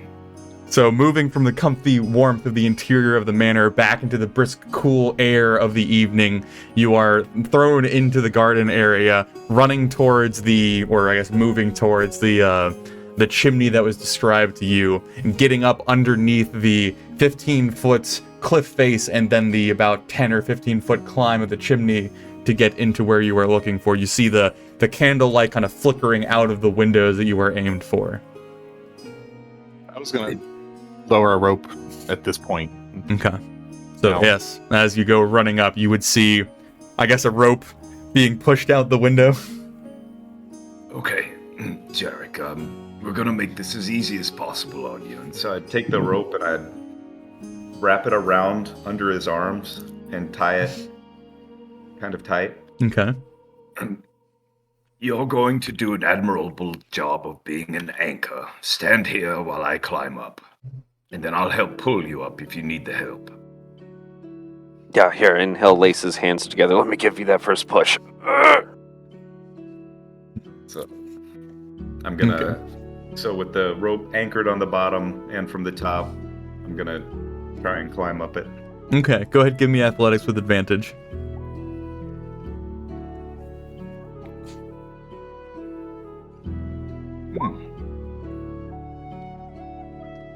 It is so incredibly lucky that you guys have the rope and you have the advantage because 10 was the DC. So, as the rope comes down and you secure it with Jarek, you begin climbing up, and your fingers are almost kind of numb at this point from being outside so long. And you kind of have to work them a little bit, and your grip on the rope's a little bit sloppy. You begin kind of sliding a few different times, but you eventually do scramble your way up the rope. Once you get to the window, I imagine Valorant and Thor will help you kind of get inside at that point, but you are brought into the parlor with them. One thing I do want to point out is that Thor and Valor, when you did enter this room, you saw the guard at the end of the hallway on both ends of the hallway. So you know that unless it's changed, there are 2 guards out there. So, as I'm getting each of them through the window, just sort of holding a finger up to my lips. Okay. So then, are you heaving Jarek up? I'm like whispering it. I think, I would get Thor to help me, and we would. Yeah. So I guess. Wall. Yeah, Thor and Valorant, both of you give me athletic with advantage. I believe in you.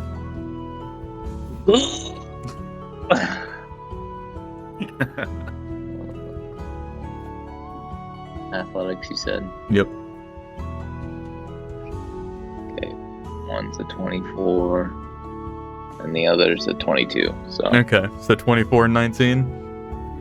So Jarek, as you're stood there and you watch Rolly's feet kind of like squirm into the window and disappear, you're bracing yourself, waiting, and then all of a sudden you just begin like levitating off the ground as the rope begins being pulled through the window. This coordinated effort of Valorant and Thor, just like it's a conveyor belt of just whipping this rope up, and you can just kind of like relax, like letting your arms like splay out as you are lifted up towards the heavens by this mighty crew, and eventually you're pulled into the parlor with them, and you are now all gathered in this comfy small parlor room.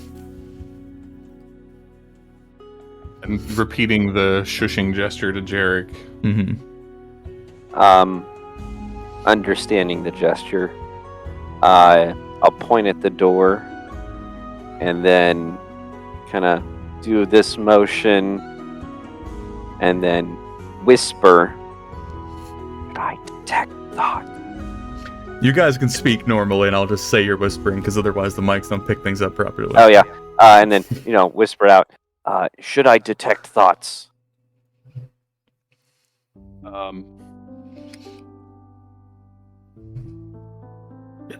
That's a good idea. The meeting is on the other side of this wall. When we know the time is right, we can bust in.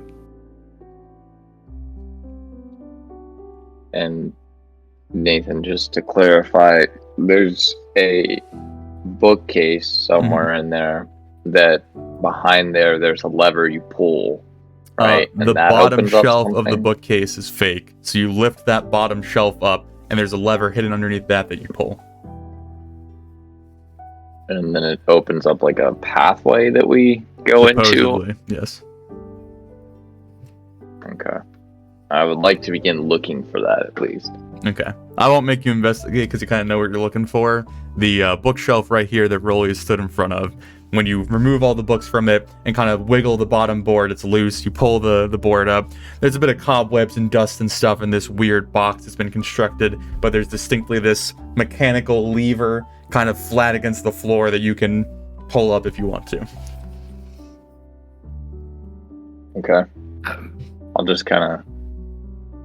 Valorant, here's the thing that we need whenever... I don't know when we want to go. I don't know what will happen after I pull this, but whenever we want to go, this is our ticket. Very good. Jarek? So I'll go ahead and do the detect thoughts for its secondary use to just detect how many different, thinking creatures are within 30 feet of us. I can't move my token, so... I thought I gave you You should have it. Yeah. I can't click on it. Huh. Well, I can move you if you need to, but... Well, here, let me re-roll. Or... Reload. Reload, yeah. So you're going to go against the wall and then within 30 feet? Yeah. Oh, you're kidding me. Okay. You would detect two different thoughts, and you just get the surface thoughts of that, right? With this use, I would only get the... I would only get how many thinking creatures I have in range. So not counting... Okay, well, we'll figure it out. Not counting Valorant or Rolly, you detect two other thinking creatures.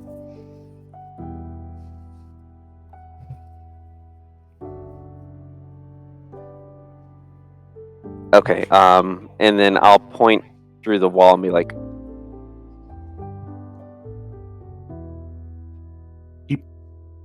Keep going. We need to know when. What do you mean, keep going? Now, if I remember detect thoughts correctly, now that you've detected them, you can move on to the surface thoughts step because you know where they are. Yeah, I thought it was like surface thoughts, and then if they fail like if you press further, then they have to make a DC. So what it is I can use it to detect the presence of thinking creatures. That's one use of it. My second use is I can then direct it towards, but I'd have to recast it. Once you detect the presence of a creature in this way, you can read its thoughts for the rest of the duration as described above, even if you can't see it, but it must still be within range. Oh. Okay, alright. Then yeah, let me grab onto one of those. Okay. Well, I can give you both of them, because I imagine you're going to do both of them. Yeah. Okay. So the surface thoughts of one is just absolute boredom. The surface thoughts of the other is nervousness.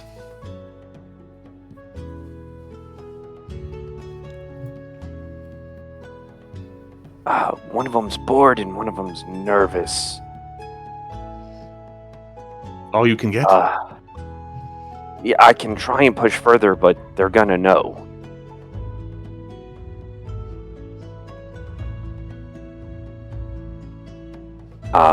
Bored is probably the night, because that's me right now. I don't think Solomon would be bored or nervous. From everything you've told us, Valorant, he's pretty put together. I don't think he would be concerned. The nervous one might be Mage.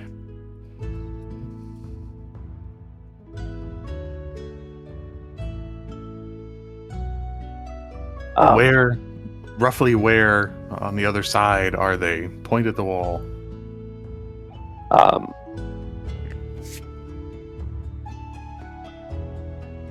Nathan, are you able to, I mean, yeah, you would roughly this direction if you see the ping from Jarek. Yeah. So, just kind of right that way?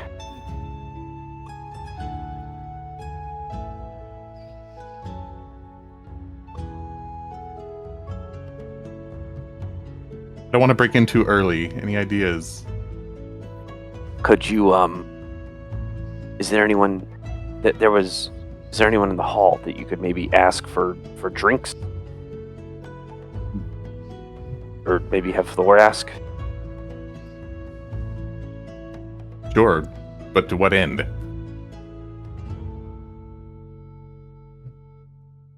I don't know. Got it.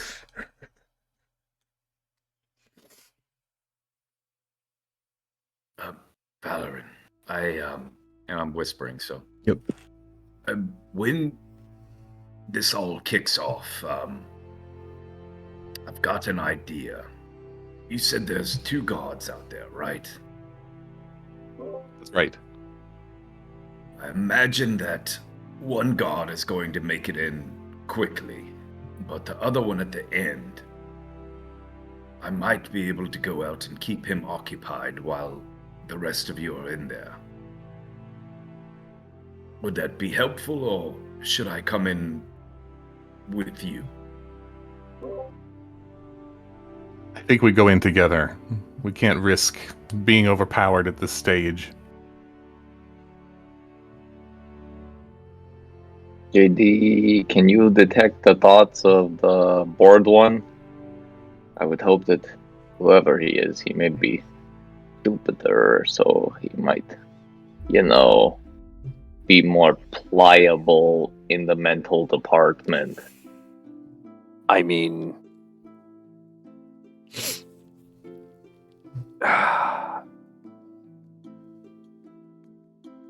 I can try.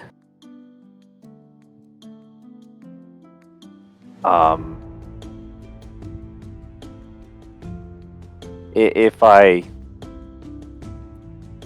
detect those thoughts again, do I get anything more than just general boredom? Any names? So you're doing like another kind of surface level thing? Yeah, I don't want to push deeper because then they know. No matter what, they know. But I just want to brush those thoughts again. You'd probably get the same response. The general boredom of one and the general just kind of like uneasiness of the other. Okay. Alright, it seems like anything else we do is going to tip someone off. So unless someone has any other thoughts, Thor, pull the lever.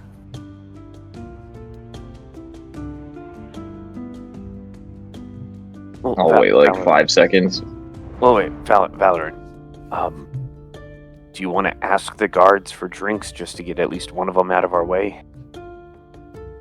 The guard won't go, they'll send for a servant. But if they're the only ones there, someone has to leave. I've got an idea. When you pull the lever and you begin the initiating action, I can stick my head out the door and try to hold the person on the southernmost guard.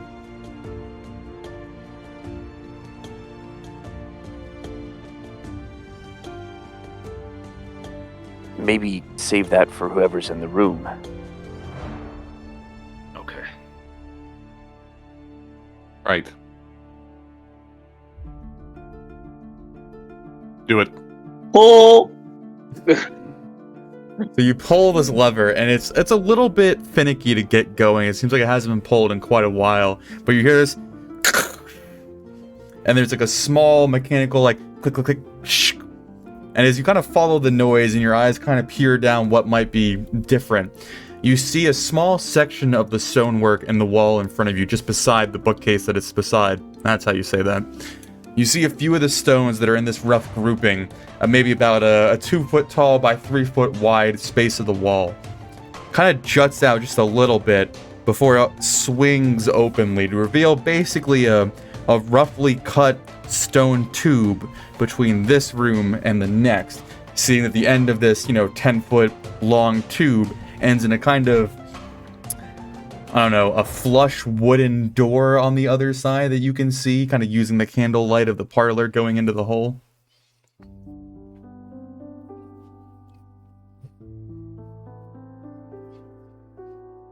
Will all of us be able to fit? Thor and Rolly might be a little too thick.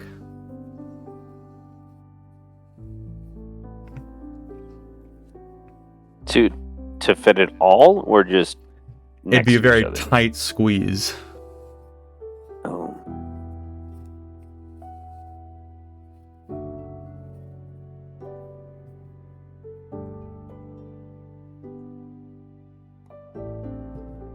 Oh my. I can see the suspense is killing everybody. Do you want me to crawl in there and try again? Crawl in and listen. Oh, Yeah. So yeah, I guess I'll try and crawl in. I can't grab my character for some reason. Oh, that's fun. Here. There you go. So as you get down and very cautiously and as quietly as you can kind of scoot yourself through this small tunnel, you can begin to hear voices on the other side becoming clearer and clearer. Eventually kind of getting up to this, whatever this wooden wall is. You see there's like a small mechanical latch on the top of it that you imagine you can fiddle with if need be. But getting up to the door, you kind of listen in more intently, and you begin to hear the voices kind of going back and forth. And from what you gather, I won't make you listen to the whole conversation, it sounds like more or less they're sitting there kind of small talking, kind of like throwing around everyday kind of topics from each other, not really talking about anything specific to the event taking place at hand.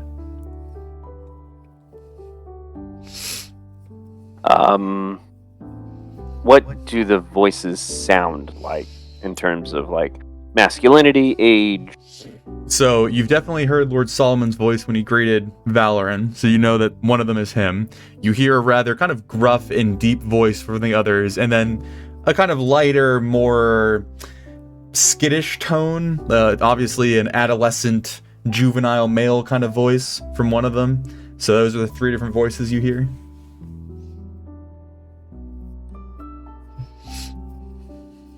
Said 3? Yes. Okay. Solomon, deep, light. Gotcha. Okay. Alright, we're good to go. So I'll shimmy my way back. And just kind of look at Valor and whisper, "We're good to go, all 3 are in there." We must wait for the ceremony. Listen for it to start, and then we go. Okay, I'll give you just a snap or something whenever it starts. Been your out. Very good. Then I'll shimmy Shimmying myself back into back the hole. up. Yeah. Yeah.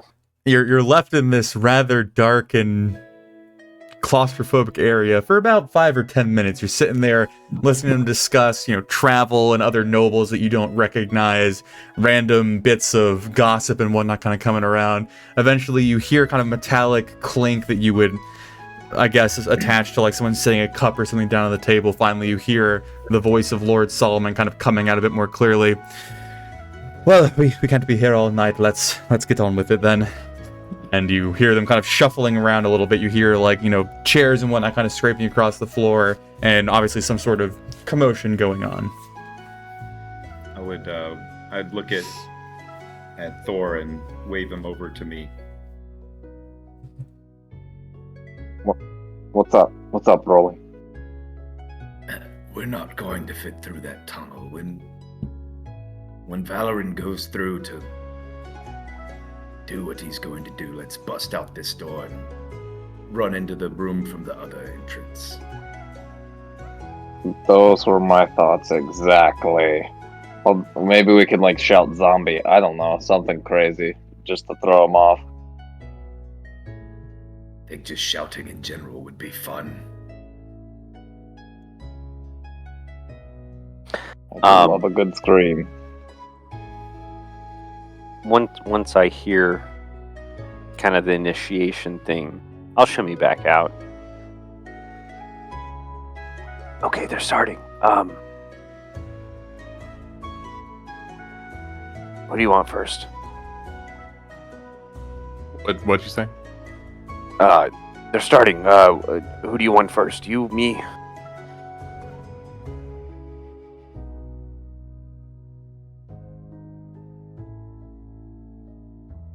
I want you first through the hatch, because we're going to go in when the key pieces are with the mage. And then the rest of us will go through the door. Take whatever advantage from the surprise that you can. What if the door is locked?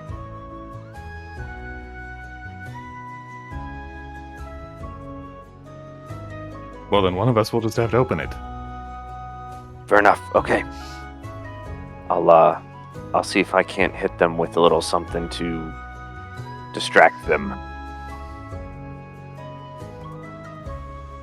Alrighty.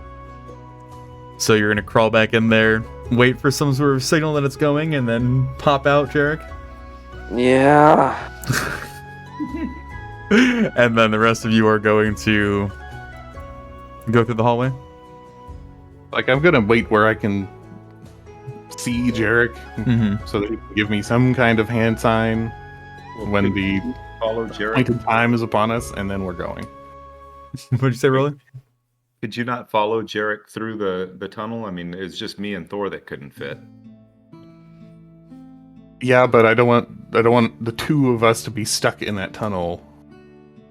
If we can't get out, that's half the party. Okay. Stuck in the tunnel. It'll take 2 turns to get out and get back around. It's better just to... As the weakest one, it's better for me to be least commissioned. Alright. Okay. It's the weakest one. It's best for you to go in first. It's a great idea, don't worry. So, Jarek, as you put yourself back in the position, listening to the voices again, you hear them kind of all getting closer to you, like the actual presence of them being closer to you. Their voice is a bit more clear. You hear a little bit more kind of small talk, and eventually the younger voice goes, all right. Hands, please, gentlemen. And then you hear a little bit of like sliding and some contact, and you imagine that is the key, the signal. I'll give 2 quick snaps behind me. And then pull the lever, the mechanism. Let me, there's that.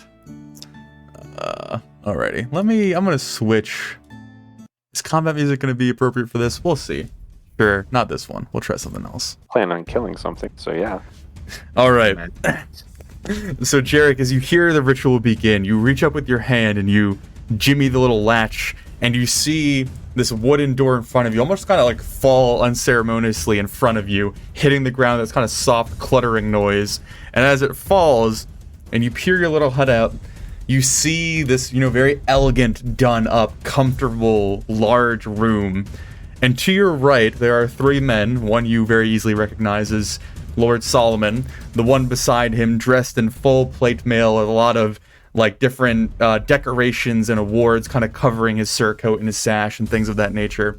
And this kind of young, scrawny, almost mouse-like boy in front of them. He has a large tome kind of opened up in the crook of his arm. Both of their hands are placed in one of his own.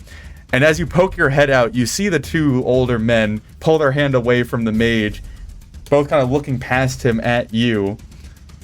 And Sir Solomon, or Lord Solomon, just goes, "Good afternoon." This isn't the bathroom.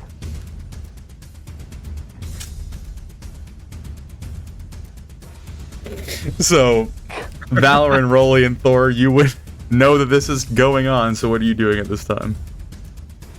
I'd like to hit myself with Shield of Faith when he snaps his fingers at me. And then move out into the hallway, quickly up to this guard. And say, I haven't heard anything about the attack from the outside in some time. Are you going to do something? And see if we can...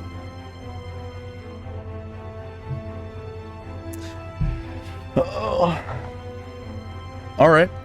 As you go running out into the hallway, quickly making your way down to this guard, him kind of seeming like a little bit caught off guard, kind of like trying to straighten himself up, clearly having like slacked or slouched a little bit since no one was out in his presence. He kind of stands up tall, looking over you. You get a big sense of confusion over his face. He's like, attack? What my lord, what are you talking about? A zombie attack outside. The zombie attack? What? There's zombies? That's why my bodyguard and I came to the parlor to wait. He looks past you with the guard way down at the other end of the hallway, and he kind of does the whole Italian what the fuck is going on over here? And he looks back at him, and you hear his metal kind of shifting around behind you. They both kind of throw their hands up. He's like, "There's zombies!" It's like, "I don't know. No one tells us shit." And then you see the guard in front of you "My lord, I will return. I'm so sorry. I need to go check it out." And you see him quickly making his way away from you down the hallway.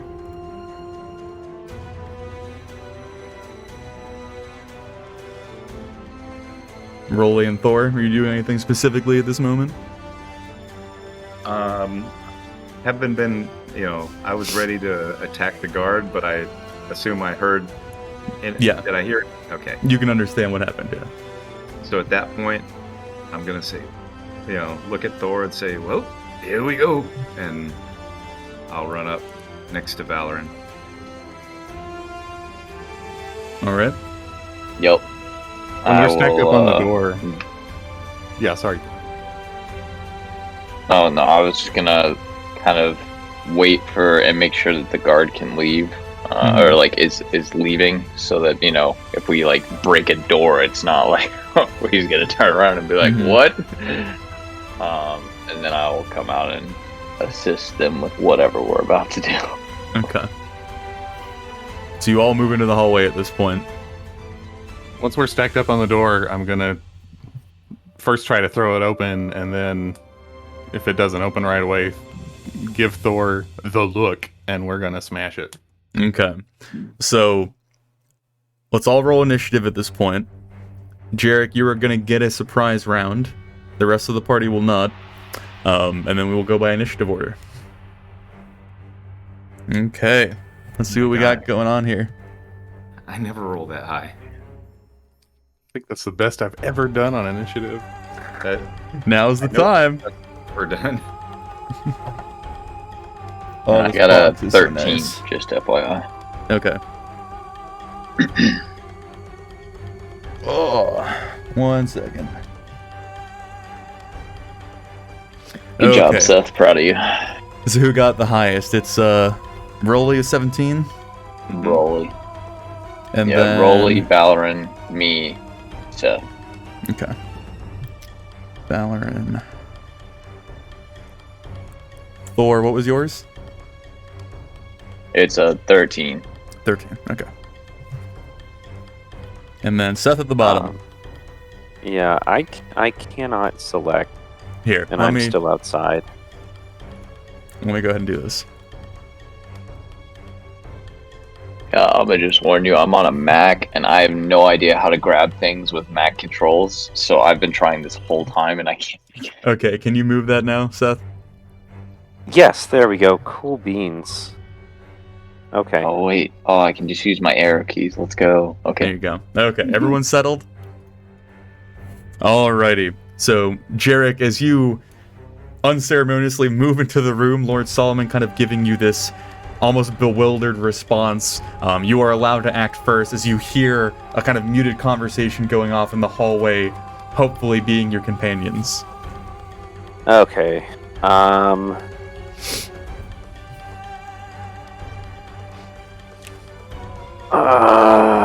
Okay. I mean, we're just gonna attack, right? That's kind of the idea. If you guys need any more descriptions about anything, let me know.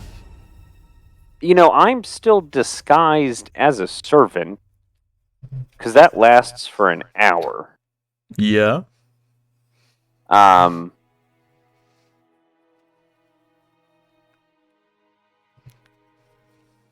just remembered that.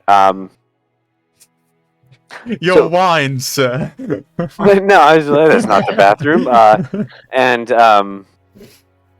So I'll look at Lord Solomon and be like, my dearest apologies, my Lord Solomon. There's a attack in the town, and in my cowardice, I was seeking refuge.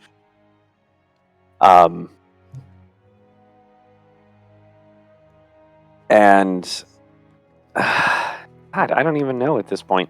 And hopefully they believe that in enough time for me to, I guess, throw dissonant whispers out. At Sir Melanin? Sir Millet, Millet. Millet. There we go. Melanin. I could not remember. I have no notes. First level. So if he can make a wisdom DC save, saving throw. 14. Okay, and that's 12 psychic is the first one you rolled?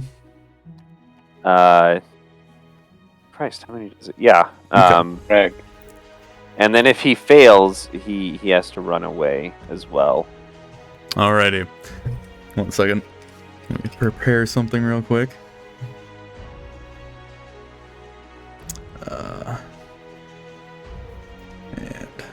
Okay. So, Jarek, as you crawl into the room and you begin kind of fumbling over this explanation of why you are here, all of the occupants of the room just looking at you, bewildered, basically. You see Sir Millet's kind of like wise old eyes kind of just like glancing at you with this skepticism.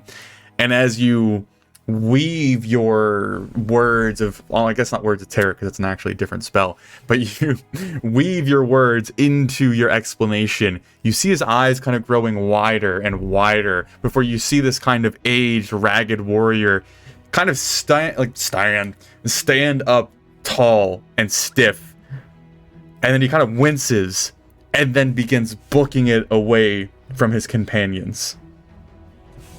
So he moves. Is it his full speed? Is that the correct usage? Yes, he must use his reaction if available. Mm-hmm. Does it count? He hasn't had a turn yet. I don't know if that. No, counts. He's good. Yeah. So he would just run to the other side of the room as speed allows. Okay. So the rest of the Golden Hearts, you hear again muted words going on past the door, and you hear this heavy metallic footsteps quickly racing away from the door you are stood by as you hear more conversation kind of picking up. And now we will go into initiative order. So this is when you're throwing the door open, Valor. When you like throw it open wide, you're revealing yourself. They now know that you're there. Jarek is, I guess, still on his hands and knees crawling out of this small tunnel. Very fitting, I imagine. You see Lord Solomon like glance to his knight, glance to Valorant, glance to Jarek, and you see this like almost like casual confidence take over his figure. And he shrugs, reaches up with his hands, and snaps both his fingers. And as he does so, you see these electric sparks kind of quickly shooting from his fingers and out of his reach, kind of like across the room. And Seth, or Jarek, you see one shoot over your head and strike the suit of armor to your left. And quickly the electricity runs up and down the intricate embossing on the metal. The design's kind of filling with lightning before you see the helmet, the interior of it, glowing with this red light. And then with a sharp, terrifying metallic scraping noise, the helmet just shoots down to look directly at you. And 2 sets of armor within the room come to life.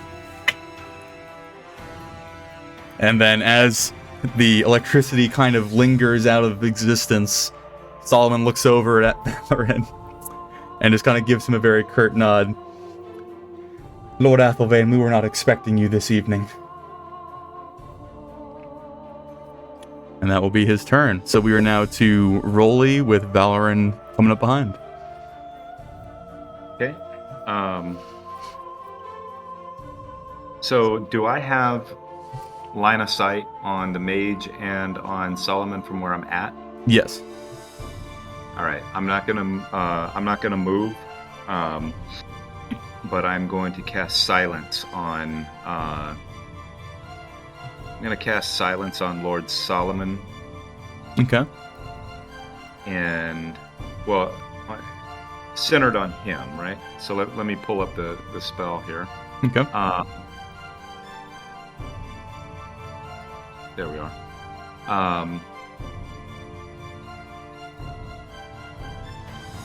And yep, there we go. So let me just make sure that it's centered on a point. So that's the point I want to choose, is where he's standing.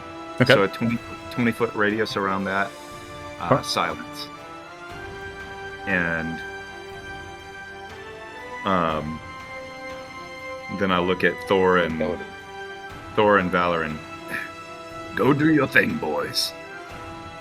You cannot speak. That would include us. Yeah. A 20-foot radius? Yep, that's what it said, right? Yeah. Oh no, it's a 20-foot that sphere, so that's a 10-foot radius. Okay. No, a 20-foot radius sphere centered on a point. So that would be... Yeah, okay. 40-foot That's diameter. 10, so that would be basically Okay, yeah, there we go. everything in that area. area. If I figured it right, you should still be able to cast. Wait, a 20-foot radius. Radius is half the 40 circle, correct? It's a 40-foot Right. sphere. That Yeah. gets most of the room. Well, no, because if you do No, a radius is foot half radius, the circle. oh, Diameter is the full Nice. circle. Geometry's a bitch. Oh. So, algebra. Okay. yeah, you Dang cast it. the spell, and then you go to speak, and nothing comes out. But that's good. That's good though. No commotion. No commotion to bring more guards. So everyone, you just see Rolly like grabbing his...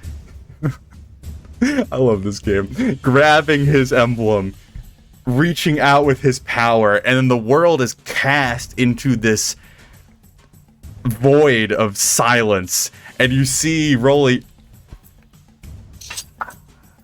and then just kind of realize what happened, and now you're all left in... After that, I'm like...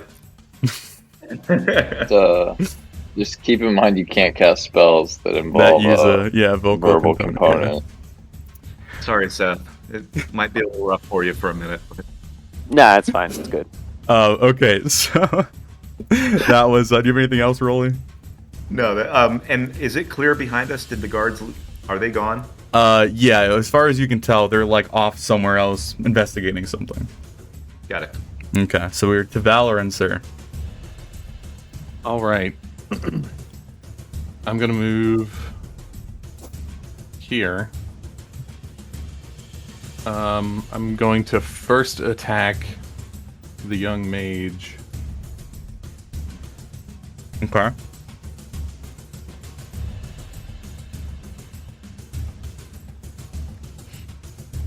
And for myself personally, I'm not that I expect him to go down just yet, but for myself personally, I'm going for an incapacitation. Okay. On him. All right. So, is that your first attack? You're doing more after that? Yeah. Does he, entering this space, do I see any indication of the keys? I really shouldn't have used the word keys. There's no you shouldn't physical like representation of this knowledge. Like, the whole point of the ritual is that the knowledge is this figural, spectral, other plane thing that is half in Solomon and half in Millet. And so now at this point, he has all the knowledge within himself, within his mind. There's no stones, keys, books, pages, notes. Like, he just has this knowledge like you would remember eating ice cream as a child. It's now in his mind. Visual representation. Yeah. Okay. But you would imagine, hopefully, if you came in the opportune time, that they have passed their keys onto him at this point, and he was recasting the ritual as it was interrupted, is the hope. Okay. My second attack, I will attack Salomon. Okay. Jesus Christ, Jarek. And I will also spend a spell slot for a nice fat smite. Okay. Jesus Christ. Okay. Would he happen to get concentration check on the living armor, perhaps, mayhaps? Oh, I debated this one. Odds are even, sir. Even.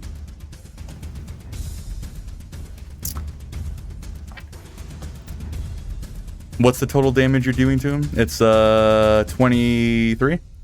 16 plus 7. Yeah, 23. Okay. 23, yeah. So that would be, what, 20, 11 DC? yeah. That's half the damage, correct? Yep. Okay.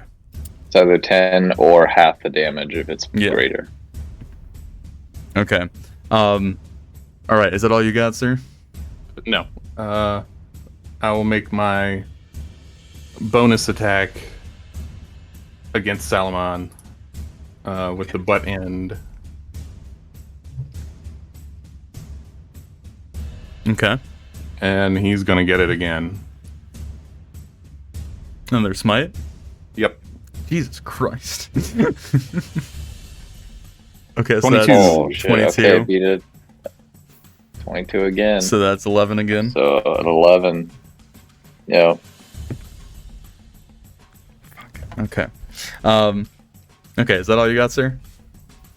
So just, if I may, bursting into the room, and Salamon makes his snide comment and casts his spell. And I sort of imagine that, there's this sort of roar that starts to rise in Valoran's throat, and Rolly casts his spell, and so it's sort of cut off, so he's coming through the door and now it's just this surreal, noiseless, just rage, but also, happiness, being on a roller coaster for Valoran. Just coming into the room, giving the mage just a love tap, yes, sir, we'll be with you in a moment. And then crashing down on Valoran with these other 2 blows. And again, there's no sound, just flashing golden light as he lands these strikes on Salamon, and that will be the whole turn. Okay. So you come storming into the room, your cry being cut off mid-step. As you land a decisive blow against the mage, you see him, he has this tome in his hand, and he lifts the other forearm up to try and stop the blow. You slicing this clean cut across his flesh, and he immediately kind of favors the arm, and you see him shrinking into himself as he is absolutely terrified that this pain is now inflicted upon him. You see him try to scream, his mouth opening wide, but no noise coming out, which only causes him to panic even more, his eyes growing wider, as you shift your attention to Solomon, who now has a moderately displeased look on his face as you swipe at him, and then you send the butt end of your glaive towards him. This glowing, piercing light in the dim room of the candlelit bedroom that you are in. You strike, and he kind of deflects the blow a little bit with his body, kind of trying to lean away from it as the other one lands decisively. The second one kind of hitting him in the stomach. You would imagine that all of the air kind of escapes his lungs, but again, there's no sound to correlate with it. As Jarek, you are still kind of crawling out of the tunnel, you see the armor behind you begin to move. It moves a fraction of an inch, its arms beginning to raise as it just stops. It freezes in place as it is still staring down at you, its red glow kind of swirling behind the helmet as you have your move, Sir Valoran. So, alrighty then, we are at Seth, remind me with your is it Dissonant Whispers is what we're going right now? Does he re-roll on his turn? What's the it was the one-time thing. The one-time thing, so now he's free and clear? Yeah, he just has to run away if he fails, but once it's his turn, he's just okay. Alright. So as all this commotion kicks off and Sir Millet reaches the other side of the room, he turns back around, examining the scene going on in front of him, and outside the circle, he's finally able to, make noise, unlike the rest of you. And you hear his metal clinking, you hear the sword coming out of his scabbard as he prepares himself, and he goes, "Fuck!" and just goes charging back into the fray. What's his speed? Yeah, okay. You hear him storming his first couple steps, these loud metallic clangs, before he enters the silence in this eerily quiet armored individual comes barreling towards you, Valorant, and as he reaches you, he's going to attempt to just grapple you, almost kind of like grabbing you and pulling him into himself. So go ahead and give me I guess my Polearm Master opportunity attack. Go for it, sir. And that would be a miss. Okay. Give me opposed athletics, sir. Oh, ouch. 1 second. Okay. He comes barreling up to you, and still holding his sword in his right hand, he uses his left arm to just basically wrap around you and pulling him into his weight. And as you are now grappled, he's going to start pulling you away from his lord, just dragging you as much as he can, not being able to move this turn, but now having you, and that's kind of the intent of what he's doing. So that would be his turn, and then we are to Thor. Yo, what's up? What's up? Okay. So, first and most importantly, I would like to rage. That is important. You need a verbal component to rage.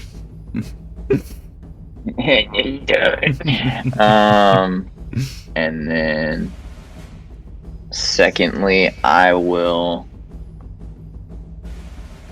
Does anybody does the young mage guy, does he look rough at all, or like is he fine?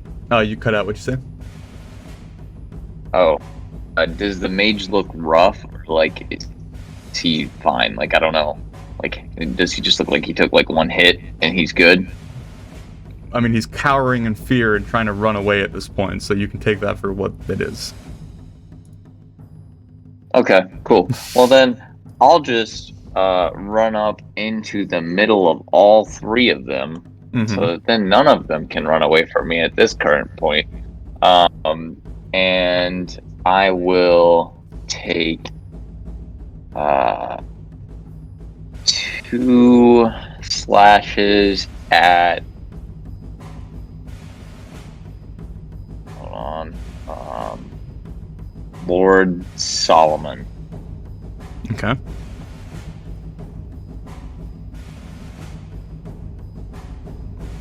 And I will make these reckless, because I don't use that like at all. So I have to roll 4 times. Hold on. Okay, so the first one was a natural 20. Okay. And then I roll again.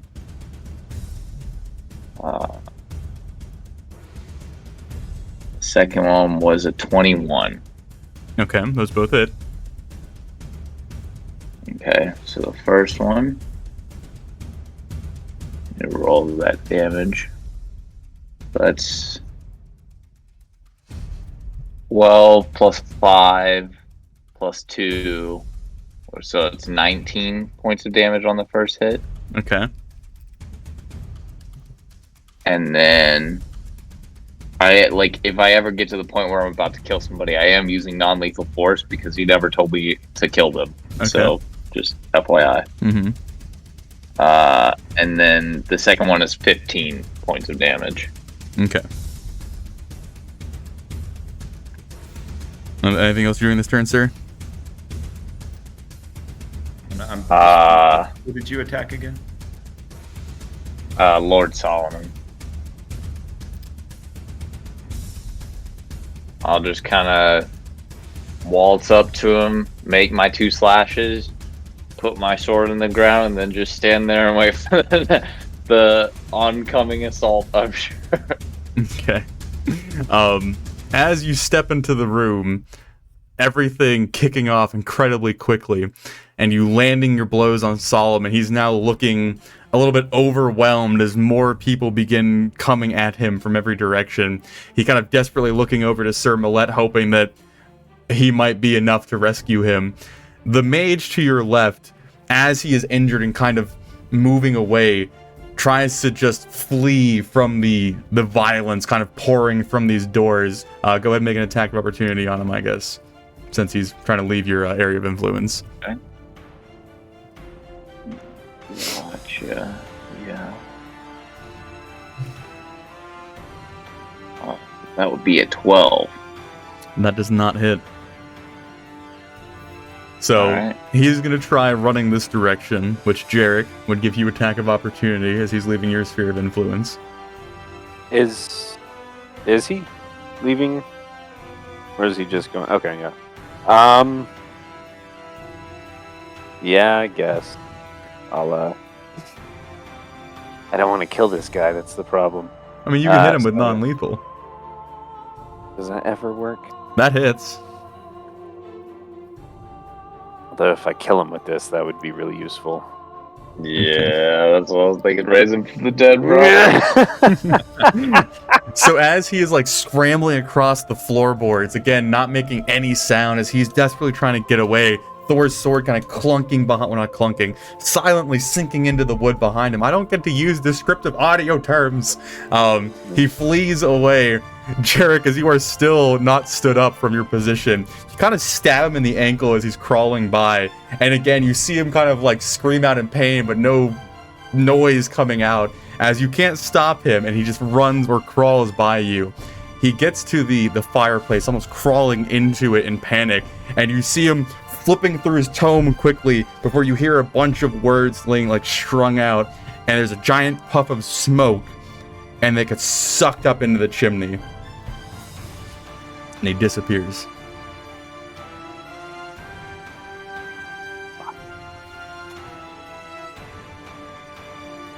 I should have killed the mage. And now it is Seth's turn. Oh god. Okay. Looking at Knight over here. I'm sorry, not Knight. Armor over here. Mm-hmm. It's not moving. It's It is just still kind of frozen. dead in the water. Yeah. Okay, great. So I don't have to worry about him. I'm gonna move up to here, I guess. Can I stand Okay. next to the fireplace? Yeah. Okay. Take a look over at the fine folks in the middle. And I can't do that one. So I'm gonna throw out a guiding bolt at Lord Solomon. Okay. And I'm going to use my lucky die. Okay. Try that again. That hits. Better. Okay. Jesus Christ. You Not fucking bad. assholes. So, whipping out some divine energy from my belly button, I'll just fling it into his hair, illuminating him quite nicely for the next person to hit. Okay. All right, so Jarek, as you scramble out of the silence, you getting up onto your feet at this point, the only noise filling the room being your kind of like panicked breathing as you get ready to cast Guiding Bolt, this silent combat taking place in front of you, shooting out your energy. You see it dance across the candlelit room before striking him on the side of the face, kind of sending his vision blurry for a moment before this kind of strange, almost NSYNC ramen noodle hairdo kind of springs out of the side of his head, and he looks back up at Terror, kind of looking from you to Valor and to Thor, just overwhelmed immensely by what is going on currently. And before I end my turn, I'll kind of try and lock eyes with Valor, and as he's getting grappled, and just give him a thumbs up with some bardic inspiration. Alrighty. Okay. We're back up to Lord Solomon's turn. You can't disengage from Sentinel, right? That's one of the things. Yeah. Well, so you can now because I used my reaction to take a swipe at Mage. Oh, yeah, you don't even have it right left now. my combat. Yeah, Ah. Good. so you're good. And then I can't remember if we've come up with this situation before, but if you are grappled, do you get an attack of opportunity? I think we ruled on this before, but I can't remember what we said. I've also used my reaction, but the condition just says your speed is 0. Yeah, so you'd still, yeah, okay. Well, thankfully Lord Solomon is free to run the fuck away, hopefully. God, you guys don't make it easy. You really like murdering people. Okay. Well, we also have to finish this. We do. Tonight, so. All right. Yeah, he's what gonna. We're good at. Okay. Oh, I forgot. I have the aura on him. Let me remove that.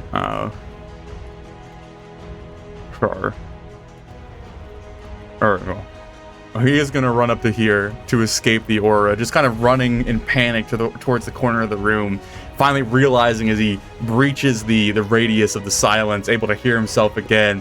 He's like clutching his wounds and kind of breathing heavily, and he looks back and you hear another sharp, distinct snapping of his fingers as the animated armor kind of like lurches back into life, almost kind of like picking up on their movement before they were frozen. And one of them is going to step forward to Jarek. He'd still technically be on the outside of the sound, so you hear this metallic, like clunking, scraping noise as it crawls towards you, as the other one starts outside the sound barrier and then comes in silently, coming up behind both of you.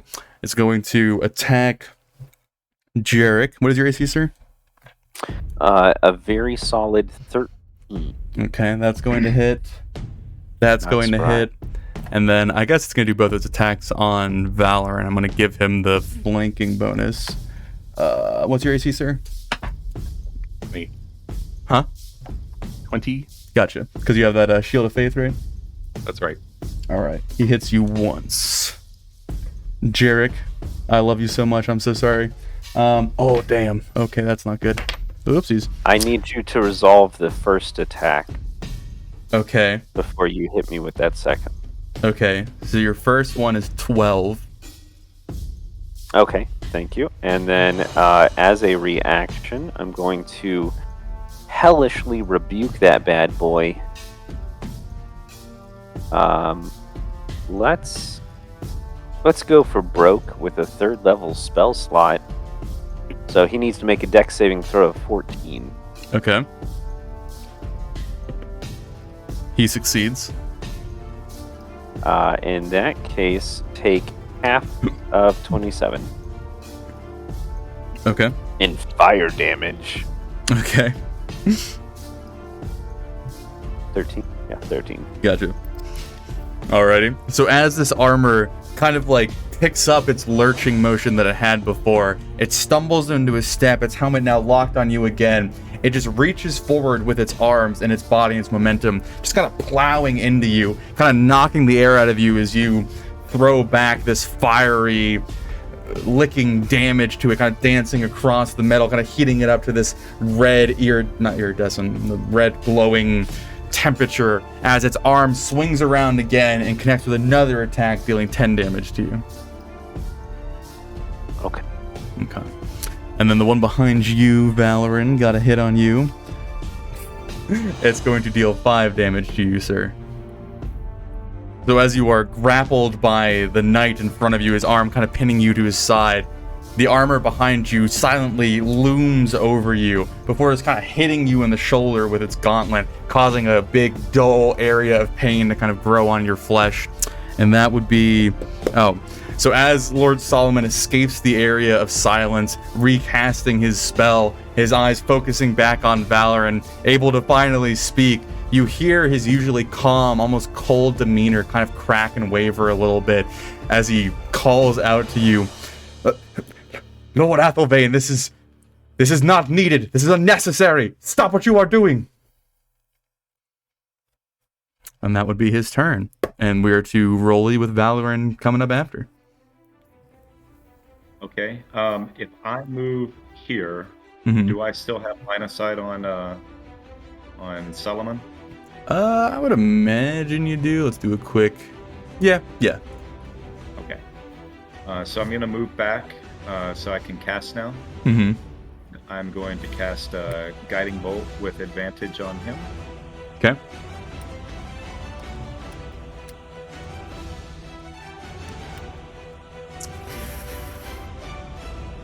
Wait, what?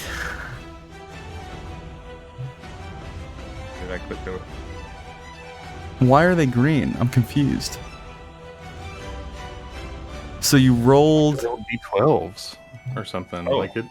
I'm sorry. I don't know what happened. No, it rolled a 1d20. It got. I don't know why they're green. You rolled a 8 on the first one, a 6. That doesn't make any sense because it. Re-roll that again. I don't know if that worked right. What happened? Let's see here.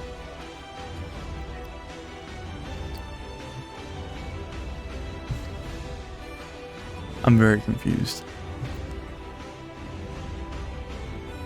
I rolled a 4 Just and a green. 6. Yeah, okay. I guess that is right. So 14 was your first roll, I guess? Yeah. Okay. Make sure it didn't steal a spell slot from you, Rolly. Oh yeah. Okay. Thanks. Well, yeah, that 14 would be a miss, sir. Never.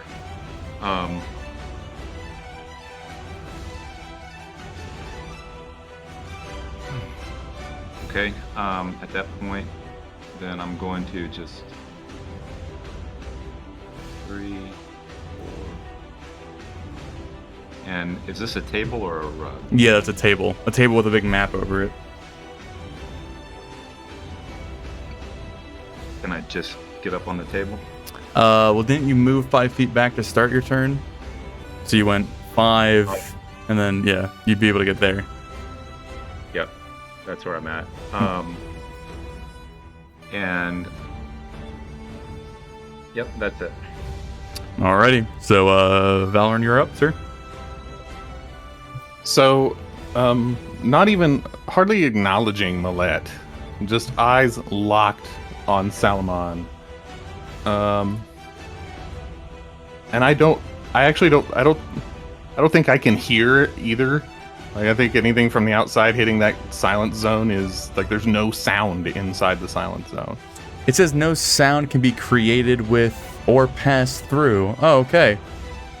Yeah, I guess he can't hear you. So he's talking at me. I can't Yeah. hear him. We're just looking at each other, and Okay. not even acknowledging Millet, just sort of standing there, like taking the hug, and again, just this face of like rage and also joy, and the light in the nearby area just sort of dimming, and almost as though the photons are being sucked out of the candles as he channels divinity for conquering presence. Millet and Salamon have to make a wisdom save against being frightened, DC 16. Okay. Millet succeeds. Solomon fails. Question for you, Yes. Valorn. Would that also affect the armors? Let me look it up. I think. They might have like an immunity to being frightened if they're, constructs or something. Yeah, I'm gonna check that real quick. Yeah.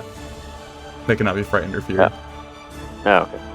I was just like, if we can hit all of them, cool. So, Salamon at least has disadvantage on ability checks and attack rolls as long as he can see me and cannot move closer to me willingly. Alrighty. And that's my action. Mm-hmm. So that's my whole turn. Alrighty. We'll go with that, sure. Alrighty. So now we are down to the mage is gone. So we're to Thor. Yeah.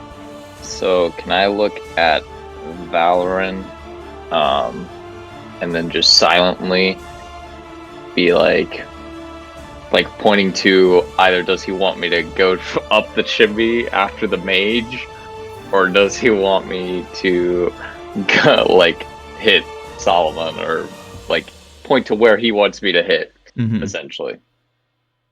Sorry, I would mimic that, but I can't really direction.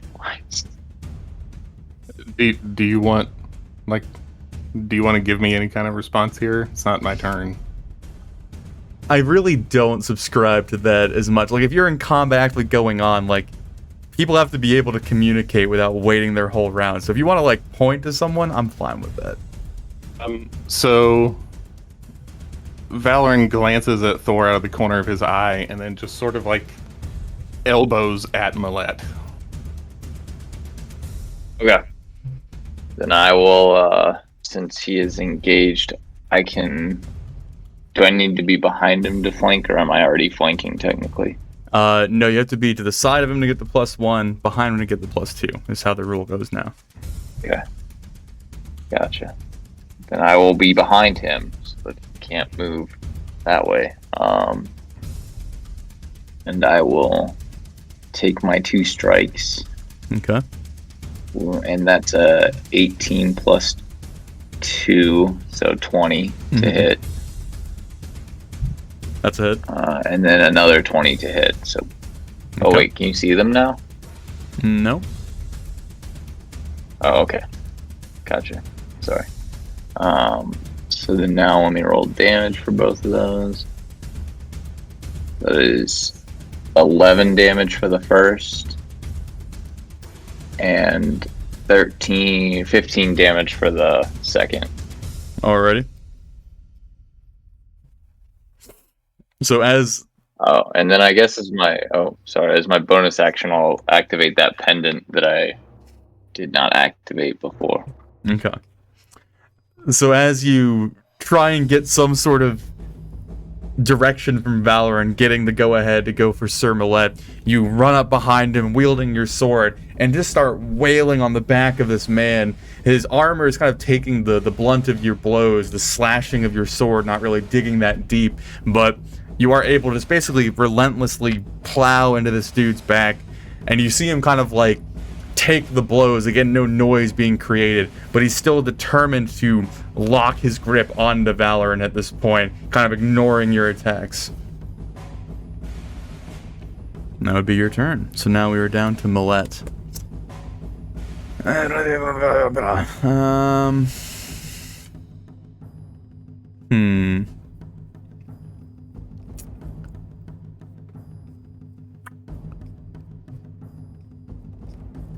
You still have your reaction, right, Thor?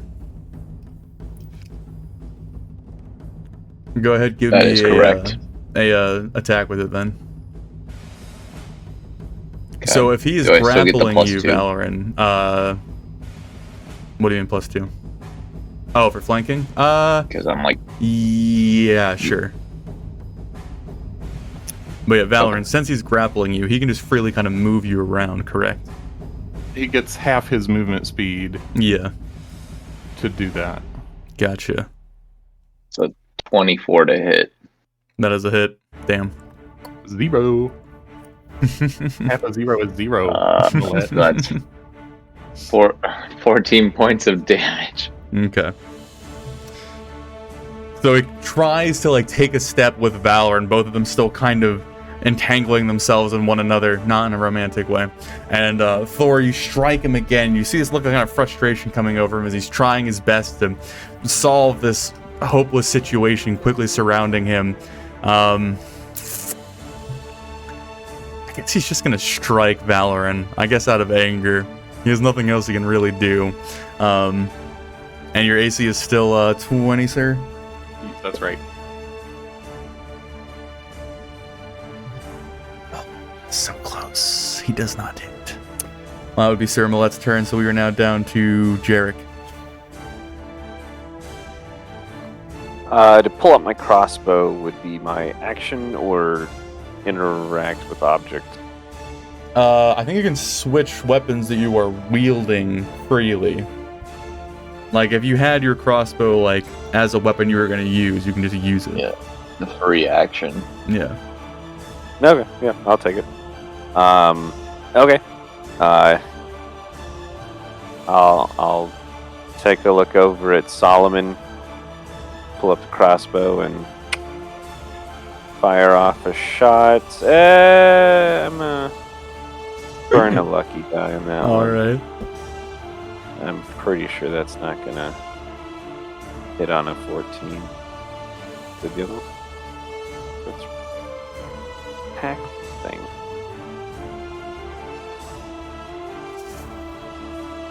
Yep. You're not burning. Oh, yeah. No. The other 14 would be what it would be because the 16 was. I didn't think it came through. Yeah, that does not hit, sir. That is such a sadness.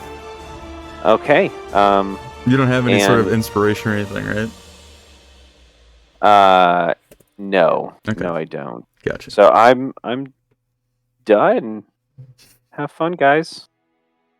As Jarek is being mauled by this animated armor, he quickly draws his crossbow out, tries and firing a shot. It kind of pings off the map table, hitting the globe next to Solomon, sinking into the bookcase behind him. You see Solomon kind of glance over at you with wide eyes. He's like, fuck! And you are left in your current predicament. And then I guess we will go back up to Solomon at the top of the round. This is a frustrating scenario. That silence is a real bitch.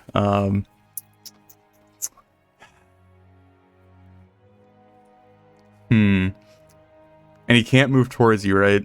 Valorant, that's one of his things, and he has a disadvantage on ability checks. And attack rolls.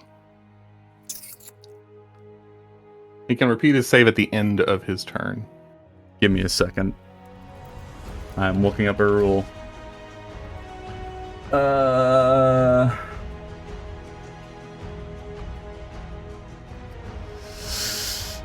So that would be... Okay. Solomon is leaping out the window. Damn it.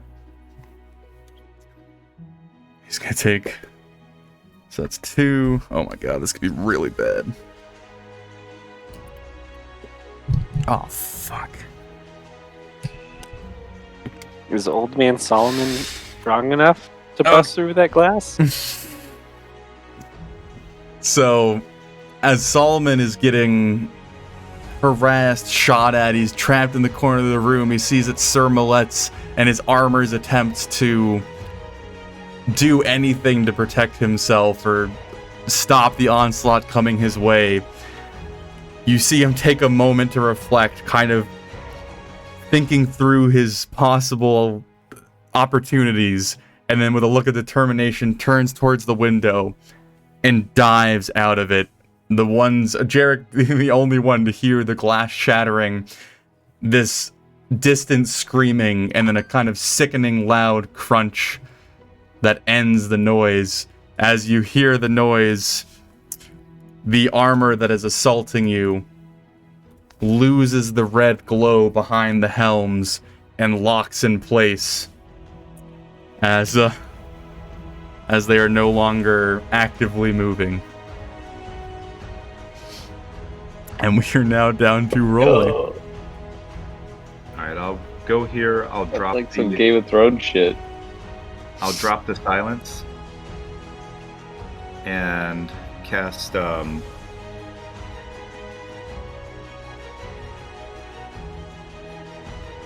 have it? Yeah.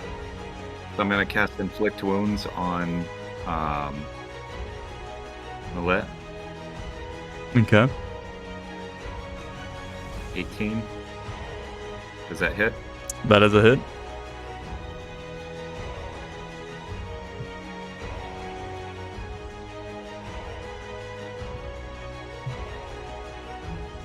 Jesus Christ. That's 25? Yeah. Okay. Alrighty. Anything else you got, sir? Yeah, and then I'm gonna make my way around. I guess I should be able to make it there. That would provoke his attack of opportunity on you, sir. That's fine.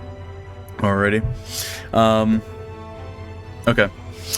So, describe to me real quick how you're doing the inflict wounds. As I'm gonna just try to do it in one continuous movement. As I'm running past Valoran, I'll drop the silence and tell him, "You guys are doing a great job. You're not." And I'm gonna slap him in his ass as I'm running by, to cast Inflict Wounds. Mm-hmm. And then keep running after it hits. Okay. So as the silence drops and the commotion picks back up, Sir Millet, seeing the armor cease its movement and then feeling this intense pain as you run by, he lets out this howling scream, kind of swinging wildly behind him just out of instinct, trying to swat you away. And as you run by and now he's able to speak, he releases his grip on Valoran, kind of throwing his arms up. You can hear his sword clattering to the ground, and he just looks around quickly, realizing his lord is no longer in the room. I yield! I yield! I yield!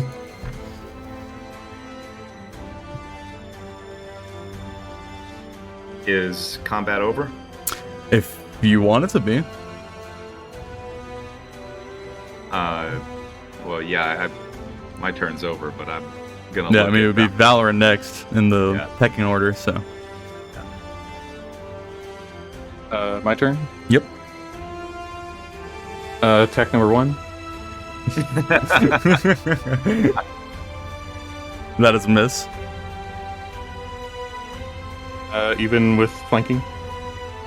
Well, he's still engaged with you. I'm flanking with Thor.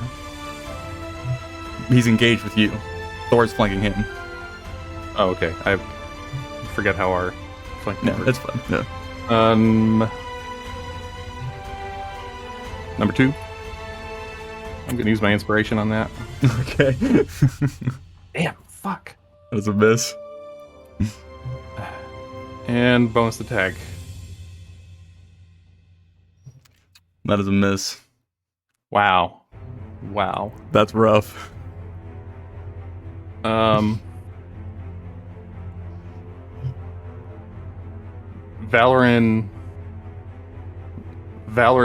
looks to Thor on the other side of him and says, "Finish it."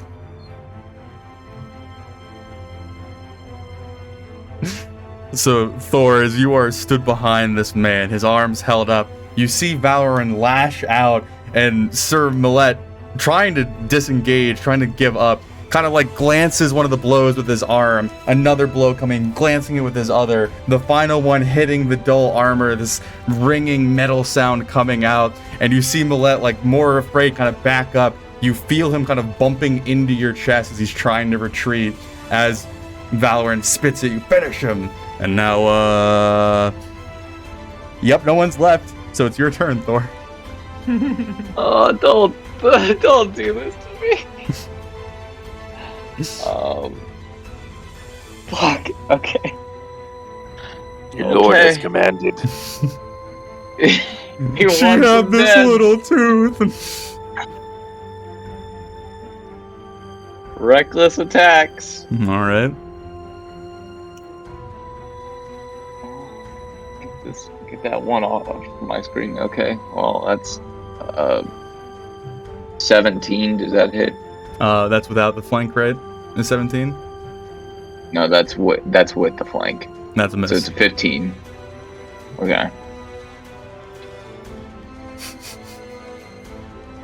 Oh my god. I rolled 2 5s. Those are both misses. So that's 15 with the flank.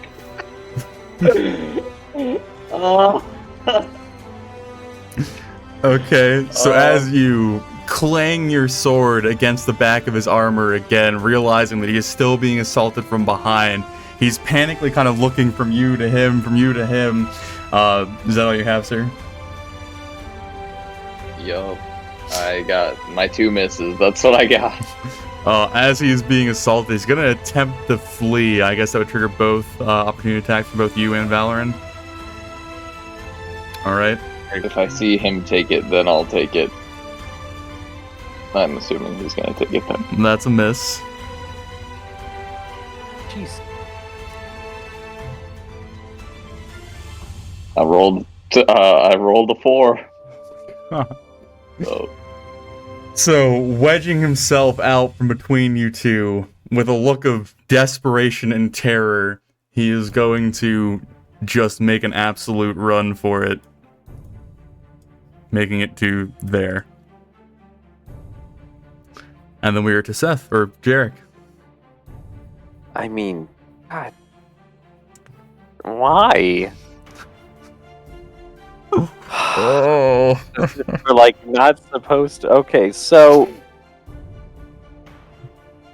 can I insight check, I guess, or however you want to rule it? Is Solomon dead? Did he jump out and die? That would be a fair assumption, yeah.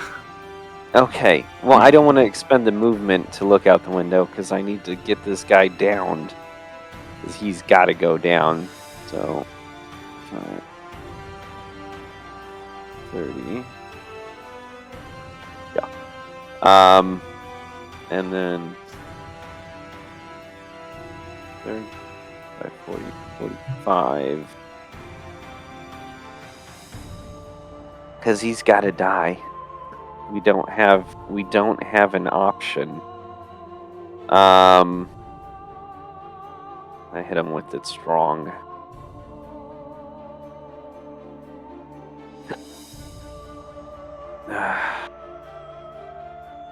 We're gonna lucky die that one.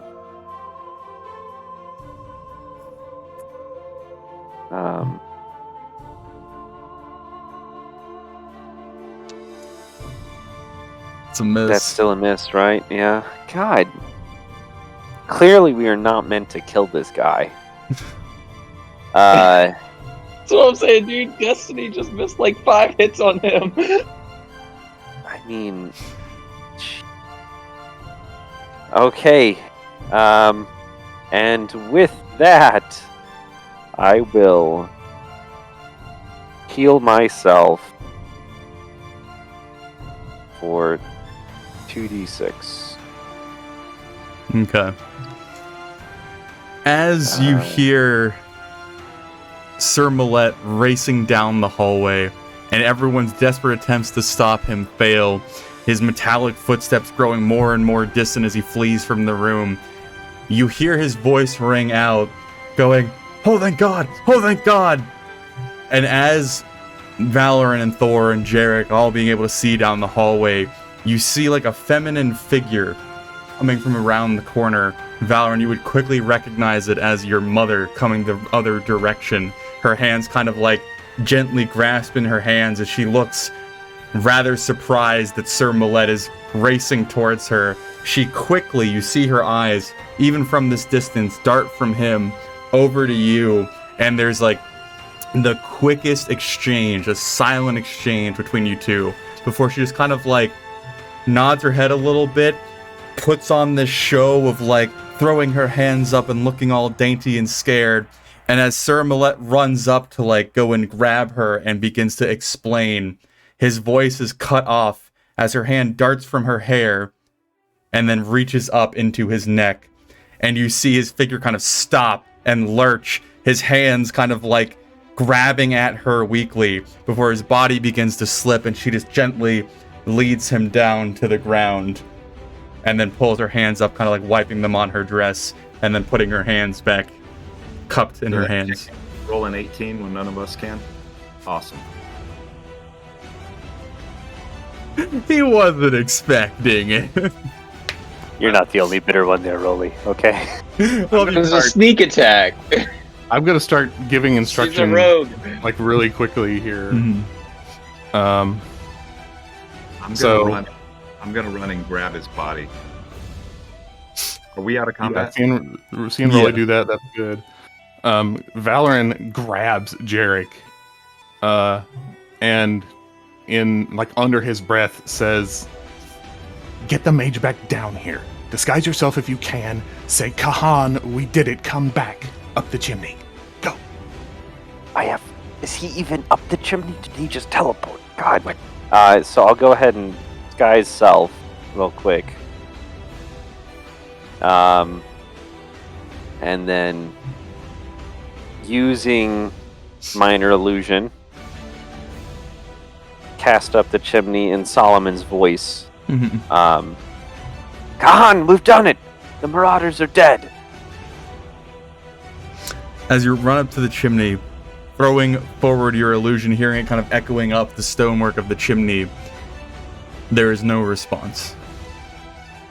Yeah. Am I able to get Milet's body back into the room? Yeah, you could certainly grab it. And are you pulling it back towards Solomon's chambers? Yep. Yeah, you can do that.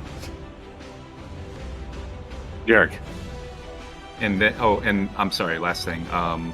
Looking out the window, what do I see? As you look down the shattered glass of the window, kind of outlining the figure, you see the once elegant Lord Solomon, his body kind of twisted and misshapen in a strange way, his neck turned much too sharply to be healthy for you, as his lifeless body is just kind of laid out in the garden below. Valorant, it was quite a incredible thing you did. Hearing the commotion, you busted in on the mage and Milet trying to kill Solomon. You were unable to keep Milet from throwing him out the window, but the mage disappeared, but we were able to subdue Milet. I don't know what... That's my story. That's what I would go with. Valor, if you want me to pose as Solomon, we need to get rid of his body. Jarek. What's the guy's name? Kahan? Kahan. Jarek. As Solomon, tell the guards, Kahan is a traitor. Capture him, bring him here. Thor, help me. And I'm going to go get our rope and try to go down Salomon's window to get the body and get it back up into this room. Alrighty. Yes, as all this is going on, Jarek, are you going to go do that, sir? Yeah, I guess I'll run down to the end of the hall to the door, which I believe leads to stairs? No, it leads to a bunch of, other hallways, and then eventually that great entrance hallway that you were at. Okay, I'm going to continue to use minor illusion to utilize Solomon's voice, and guards! Kahan tried to kill me! He took out Milet! Guards! And just have that repeat a few times until I see people. Okay, yeah, it wouldn't take long to find guards, get their attention, kind of have them heading that way. What is the party doing with Lord Solomon's body once you get it up? You have to burn. Search. Well, First and foremost, yeah. Okay, someone give me, whoever's at him, give me an investigation check.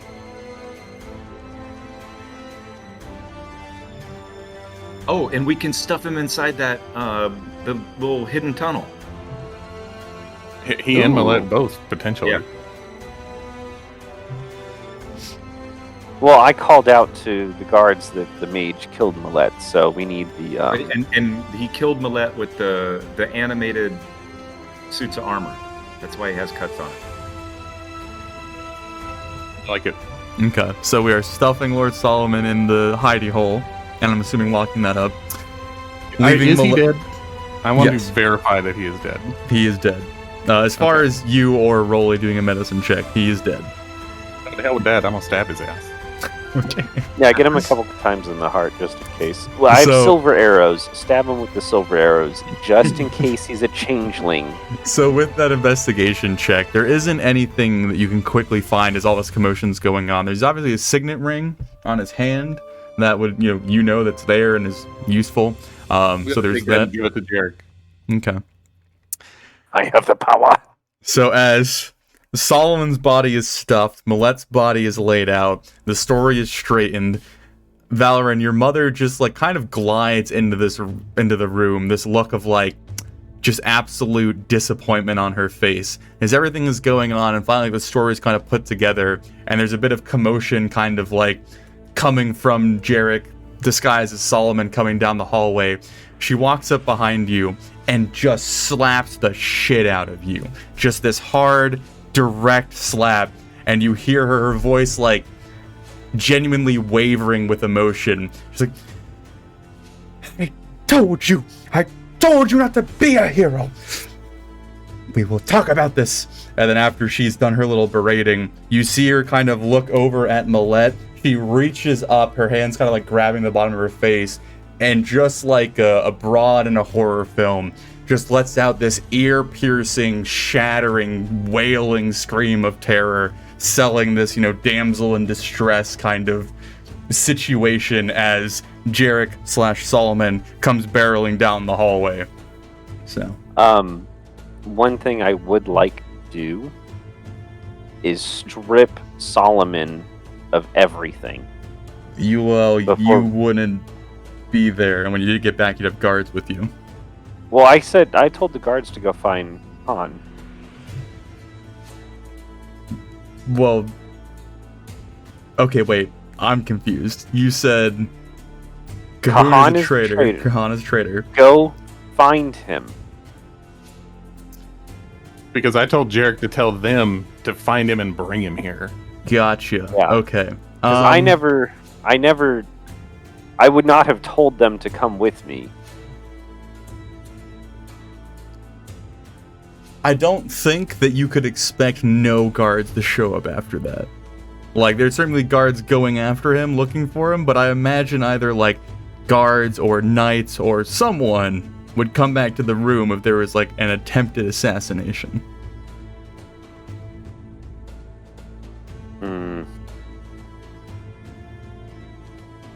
Could I have at least a minute?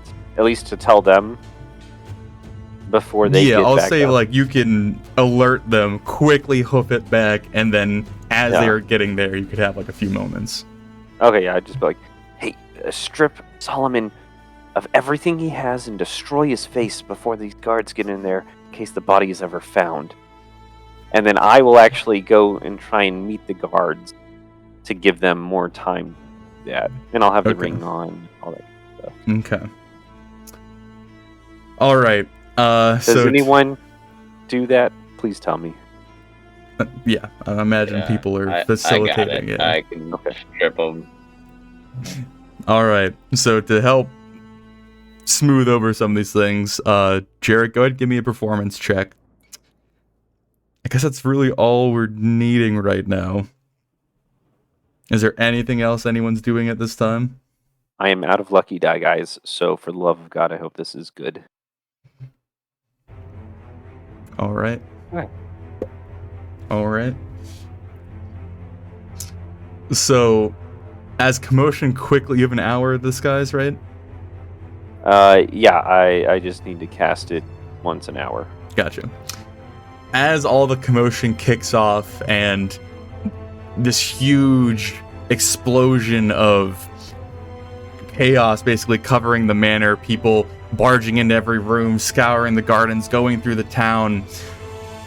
There's a few, knights and guards from the manor that come into the room to investigate what's going on. It doesn't take long for the new Lord Solomon to kind of hand wave them away, kind of point them in a different direction, until you are all kind of left in this room alone with the search for Kahan going off into the night at this point.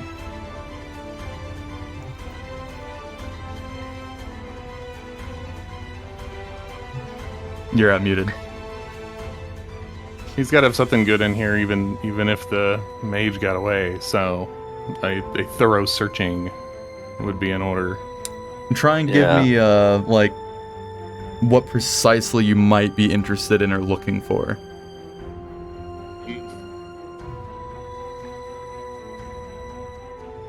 Secret records, like important ledgers, or letters.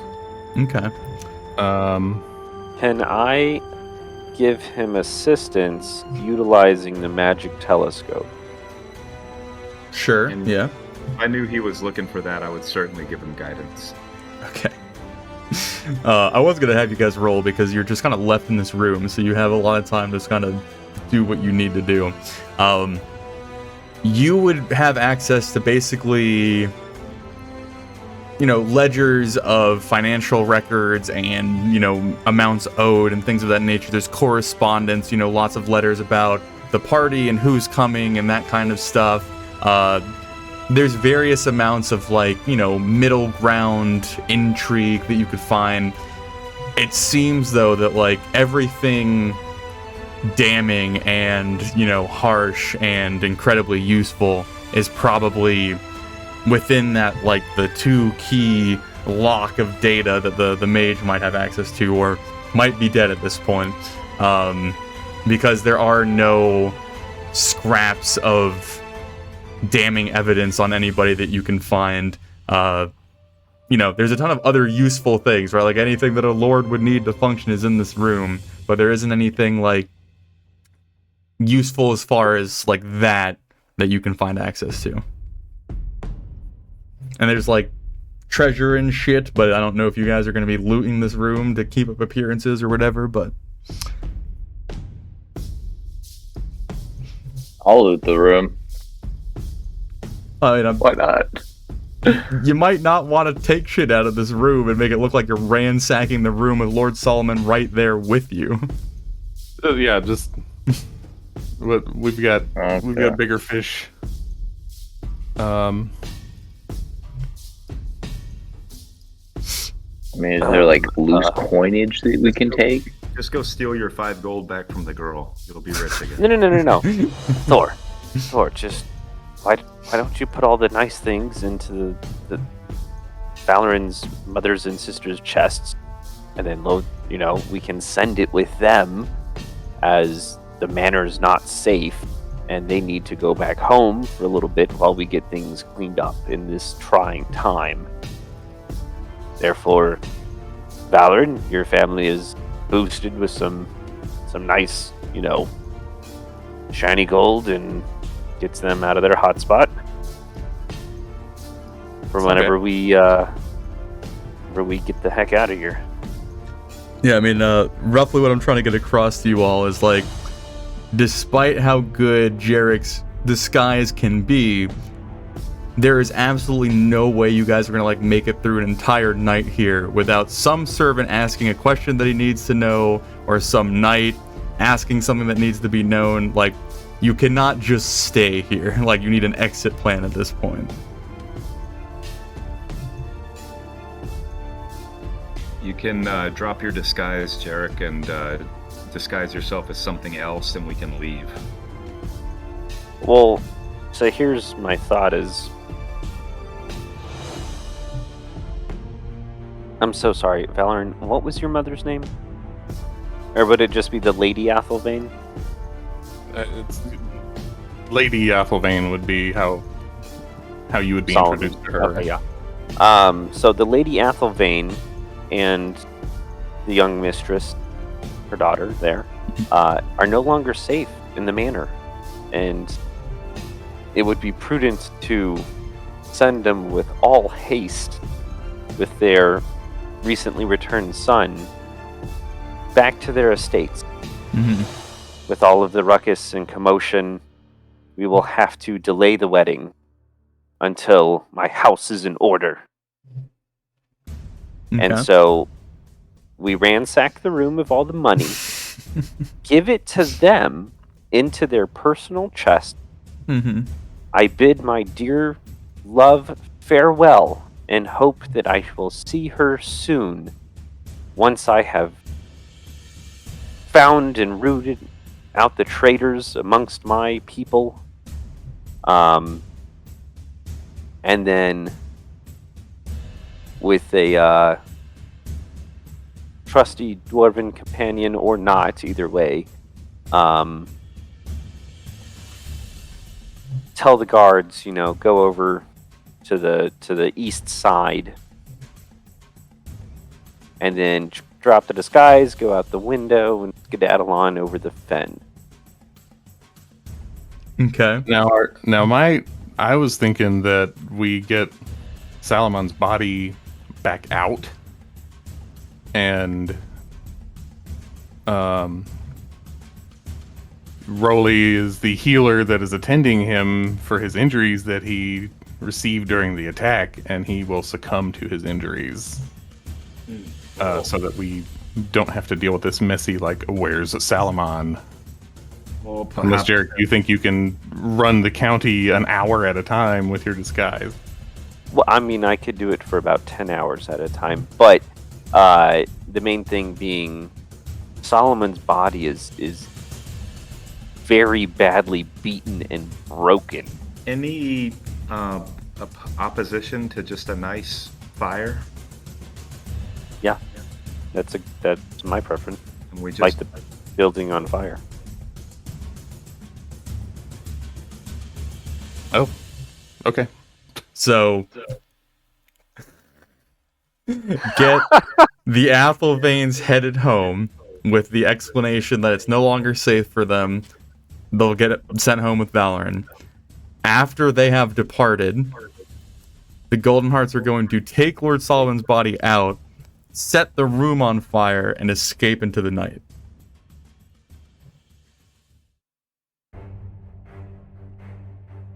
I wish I could think of something better, but we're out of time. I mean, I'm just trying to figure out what the chain of events is right now. Han set some sort of trap that In the fireplace. that when Solomon checked it, it exploded, damaged his body, and then the fire spread. All right. And in the morning, Jarek, you message the herald that we retained back in Vilstein and say, Count Salomon murdered, Albin Kahan accused. Okay. Anything else you guys need to add before I give us the summary? All right. Valoran, as you are whisked away with your mother and sister, and you are quickly set up with a carriage and a rush collection of your belongings, and you are set back towards your home. It is clear your mother is upset with you and that she is still agitated at the chain of events.